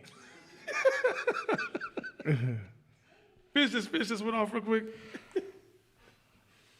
But it can also take away our objectivity and leave us at the mercy of intrusive ideas whether they're true or not, and whether they are helpful or not. Just go one more. Just do one more. Just one more. Just one more. Read this one. Under threat from an enemy or a predator, your average hunter-gatherer couldn't afford to waste time with Spock-like abstraction. I am under threat. How should I evaluate my options? But because of the emotions associated, our thoughts, even the mildest slice of life scenarios projected in our heads, a couple getting older, a high school girl in love, become triggers that can evoke an autopilot response of high anxiety, dread, and the feeling of immediate threat. Let me share a side note. That almost says everything I need to say, which is, it goes back to the whole idea of how we amplify things that, like my wedding is fucked up because this one thing didn't happen. That's emotional space. Ain't got nothing to do with nothing. I don't give a fuck if the flowers don't even show up. If the family show up and the food and your husband show up, you had a good time. I don't give a fuck if the food didn't show up and you ordered pizza. I'm not bullshitting you. Mm-hmm. And we have basically, we have these autopilot responses that are scripts in our brain and in our head that we don't evaluate everything anymore. So we don't say, if somebody runs up on you and they cock back and they start to swing, you don't say, well, what is this a threat? What's going on? Is he going to hit me? What should I do? Like, you go into autopilot mode based on your history, your experience, and your response. The problem in today's society, and you as the adults that you are, is that a lot of them scripts is fucked up, or they're for movies that don't even apply to you now. Yeah. So somebody may cock back, and your brain says, "Oh man, they're gonna punch me. I should push him or punch him back or run," and they were gonna hug you, or they were gonna give you a high five, or they were just gonna grab the person next to you. But we've played those scripts, and it creates super high anxiety, it creates stress, it creates depression, and all these things based on a movie that wasn't even meant for us. So the idea for you is, if you have emotional agility, you're always allowing yourself the benefit of your own doubt and creating the space to where you can evaluate a situation and say, well, is that really true? Or was this for me? This person who cut me off has nothing to do with me. They don't even know me. But we'll create this motherfucker, like, we'll create these stories in our head and run these automatic scripts based on automatic triggers that don't even exist. Like, I had this thing a lot of time about bully, right? I will create stories that this person is trying to bully me, which will give me the permission to whoop their ass. But in actuality, half the time it wasn't. It's just the script. I would just run that script in my head because I was because of my fear, right? My fears would make me jump straight to it. First of all, I love my brother to death. I swear to God, I love this motherfucker so much. Dude, you're so real hood, dude. I ain't never met in my life. He's like, yeah, I hate bullies. I got this script. I think it'll be like, it automatically makes me uncomfortable when I retract. This cat says, yeah, because it gives me permission to fuck him up. I'm sorry. Hey, so just people like, huh? I don't know. I processed that. Hey, that shit was hella tight. Let me say this real quick, too. Stop professing, testifying, bragging that you have changed and you haven't been hit in the mouth. Stop coming to me after class telling me your life has changed and you ain't been hit in the mouth. I can't begin to tell you how many people sat in this class, all the beautiful black and Latin and Asian and Jewish person, a Jewish person, sat in this class. No, actually, 2 Jewish people. We had 2 Jewish people. One man Jewish. Sat in this class. Or was it 3? God damn. Anyway, 3 Jews. Well, sat in this class and told me they changed. But as soon as they got hit in the mouth, they went back to all their old habits. Like I told you, I'm laying on the couch starving. My brother says, how can I feed you? And I said, you can't. That was a principle that I learned that I held on to, even though my stomach said, hey, hey, my brain was like, hey, dog, are you fucking sick? You know what you can do with $1,500? You can eat really good. And I said, nah, bruh, because it's a lesson for me and I'm not coming back here. I'm saying to you guys is that a lot of these principles we teach in class, they feel counterintuitive, but at the time you get hit in the mouth, you really know how much you changed based upon how many of these you're willing to grab hold to and make that move. And so stop assuming, because in business, let me use Shakina again. So say this year she does 300,000 and she feels really good about it. And she busts her ass. And then on January 2023, somebody threatens her business. Can she stay in the seat of strategy? Or does she turn into the Tasmanian devil and kill her own business herself? Powerful lesson. Any questions before we go home? Good, go ahead. I'll give her the microphone real quick. You might need to go sit in that chair and hold the microphone like Tina Turner. Yeah. Ike said sit down. Triggered. Anyway, have a seat. Now, nah. I knew Ike. He hit me too. Go ahead. You know your ass even know Ike. Don't make me windmill you.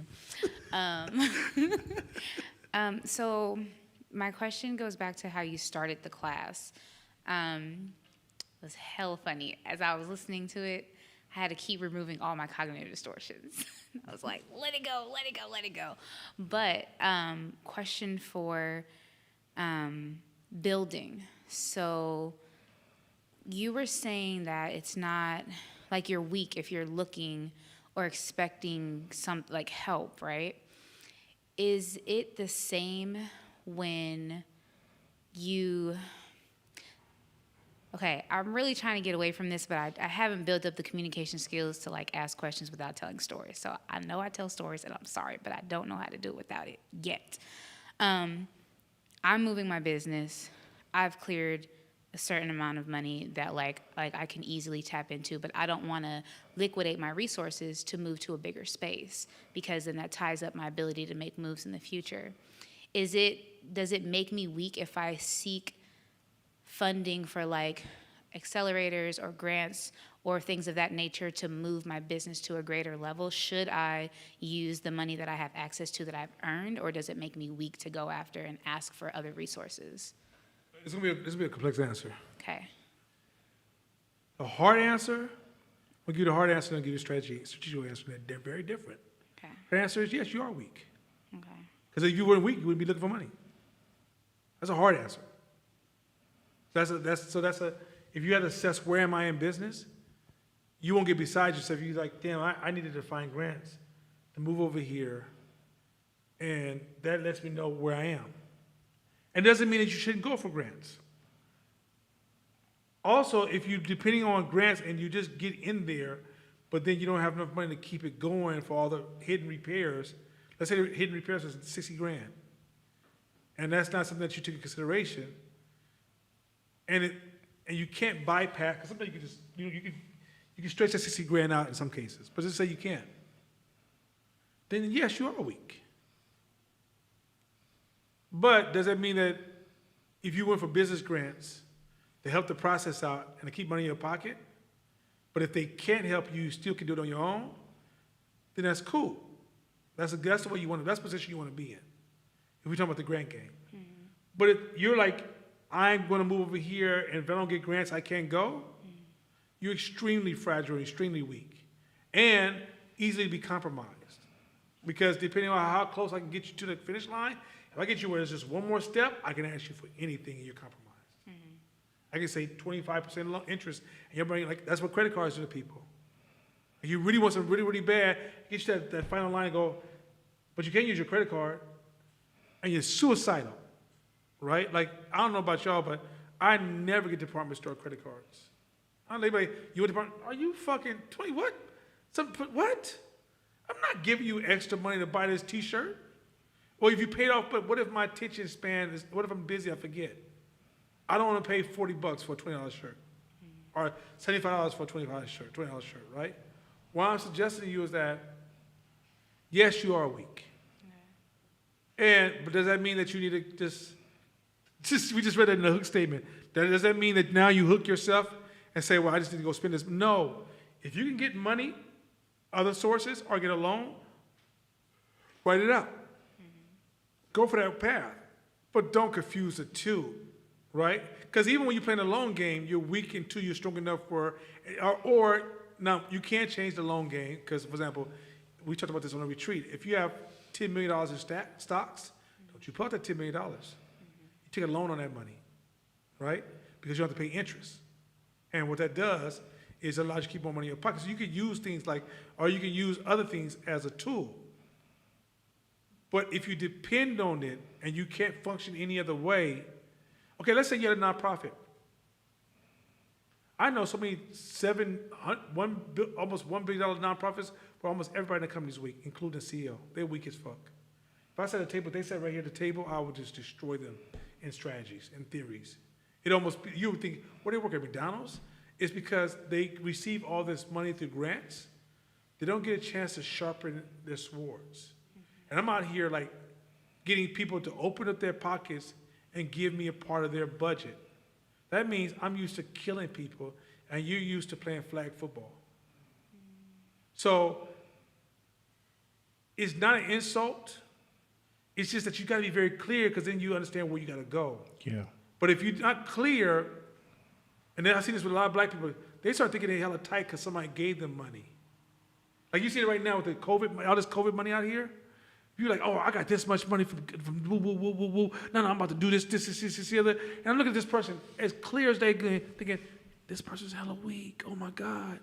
But they want me to sit there and act like they strong. They ask me, what should I do? And I'd be like, man, I don't even know. Because I know if I keep talking, I'm going to say you hella weak. And why the fuck you keep talking to me? I don't fuck with weak people like this. And why am I saying this? Because they keep trying, they got the money and they try to take another shortcut. Their whole life is about shortcuts because they don't want to take the path of success. They want to just figure out that little thing to fandango, give me 7 steps to success, and now I'm hella successful. And I keep telling people, that's going to make sure you don't stay there. You think that if you get up here, you stay. No, you can get right up there and fall just as fast as you got up there, right?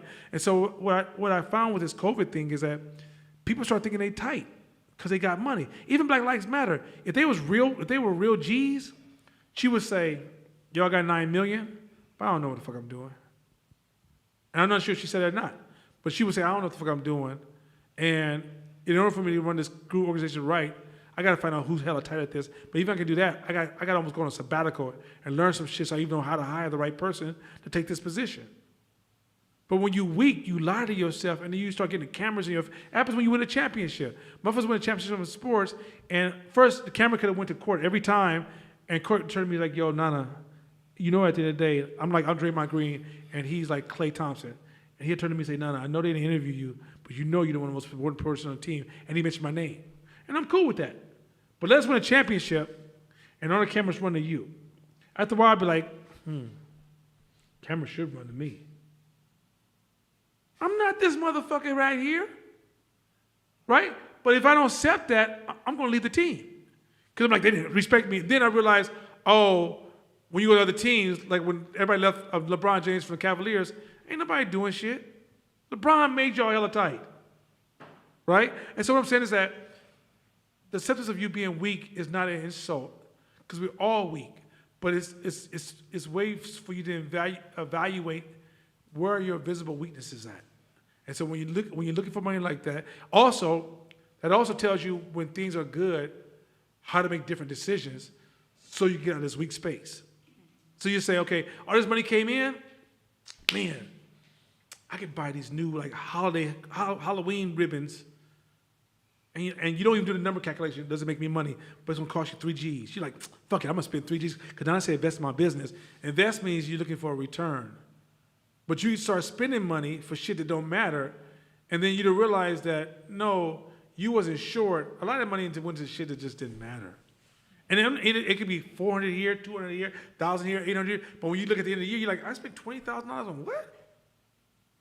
And there's your moving money right there, right? So in the end, it lets you think about emotional, impulsive spending, your relationship to money, how you value money, and you become aware of that. And that's where the discipline kicks in. Because you're saying, yeah, I like that shit, but I really want this bigger shit in my life. And his thing, once I get this bigger shit, then the value, for example, okay, like when I was poor, this iPad, I think it was like $1,200. Oh, shit, okay, $1,200. And at the time, that was a lot of money when I was, way, like, say, 11 years ago. This is a lot of money, right? Today, this is like me going to buy a candy bar at the store. So if you focus on becoming bigger, then what you want is no longer this, it takes away the energy out of it, right? Because now it's just when I go down, I get some time to go to Apple. Like if I want to replace this tomorrow, I just go down and replace it. But there's no energy like, ooh, if I buy it, what does this mean? I finally would get here. Like I'm not attaching all those other layers of stories of it because I push myself up higher. So the more you invest in rising yourself higher, the more you start to control your. So it's this crazy ass complex ecosystem, and so something you weak is the beginning of you becoming stronger. So then these seeds become smaller. Is that it? We good? Nobody else? No questions? All right, with that being said, as they say in Russia, I'll see y'all tomorrow. I'll see y'all next week. Peace. Peace.